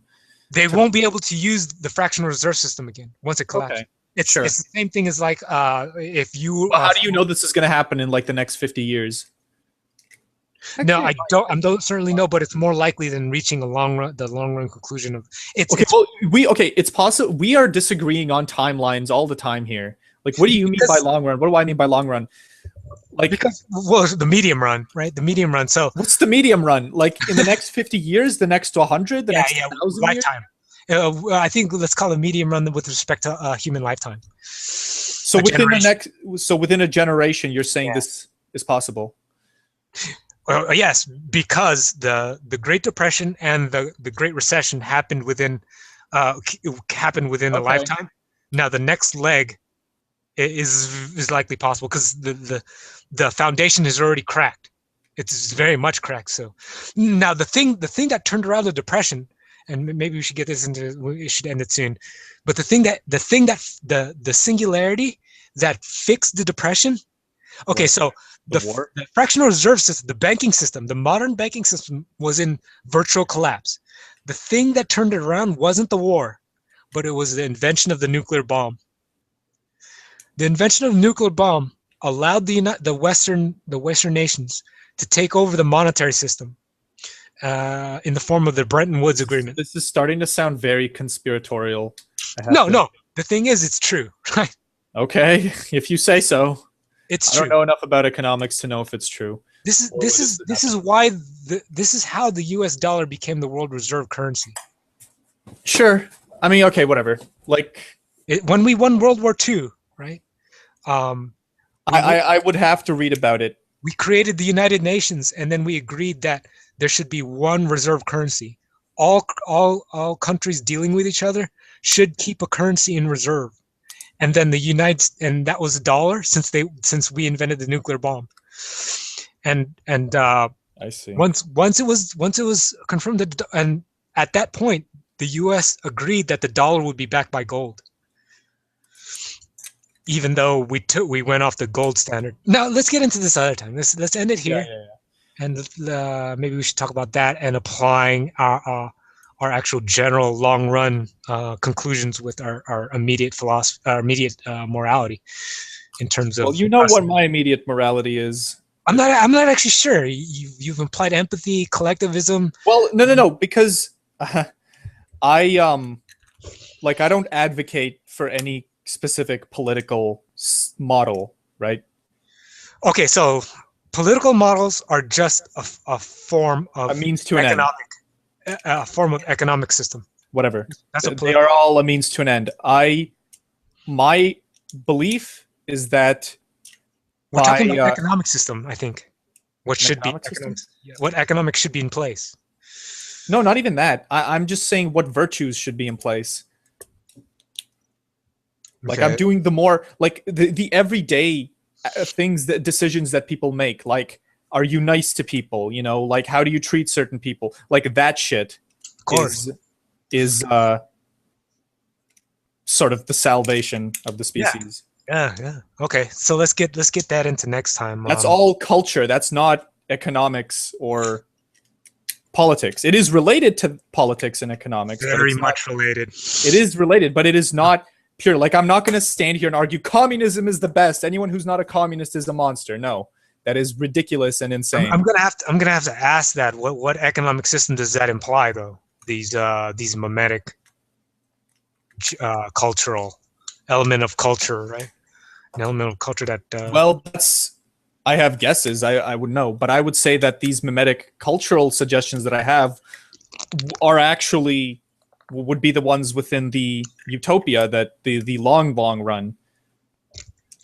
I don't get okay, so quickly, just real quickly, let's so utopia, right? Yeah. What's going on here as far as economic system? We don't care because everything's no, we care. Technology's so good that we. No, okay, no. I can't answer this quickly because I've thought about it a lot. Because I've thought about different different political systems and economics and which one would be the best. And I've thought about this one a lot, and I wouldn't this is not a short discussion. So no, let's just put a pin in this. Let's just put a pin in this and leave it till next time. Okay. All right. Okay. That's good talking. Are you uploading this? Yeah, I think it's uploaded automatically. I can make it private, but it's uploaded automatically. Okay. Well, without video, it should actually not be too big because I have a bandwidth this month, and I'm trying not to go over that, which is why I haven't uploaded my other videos. Anyway, good talking to you, Brian. Yeah. Goodbye and good luck. Okay. Are you French? No. In descent? No. Okay. No, I'm Ukrainian. Okay, Ukrainian. Okay. Nice talking to you. Talk to you next time. Thanks, Anton.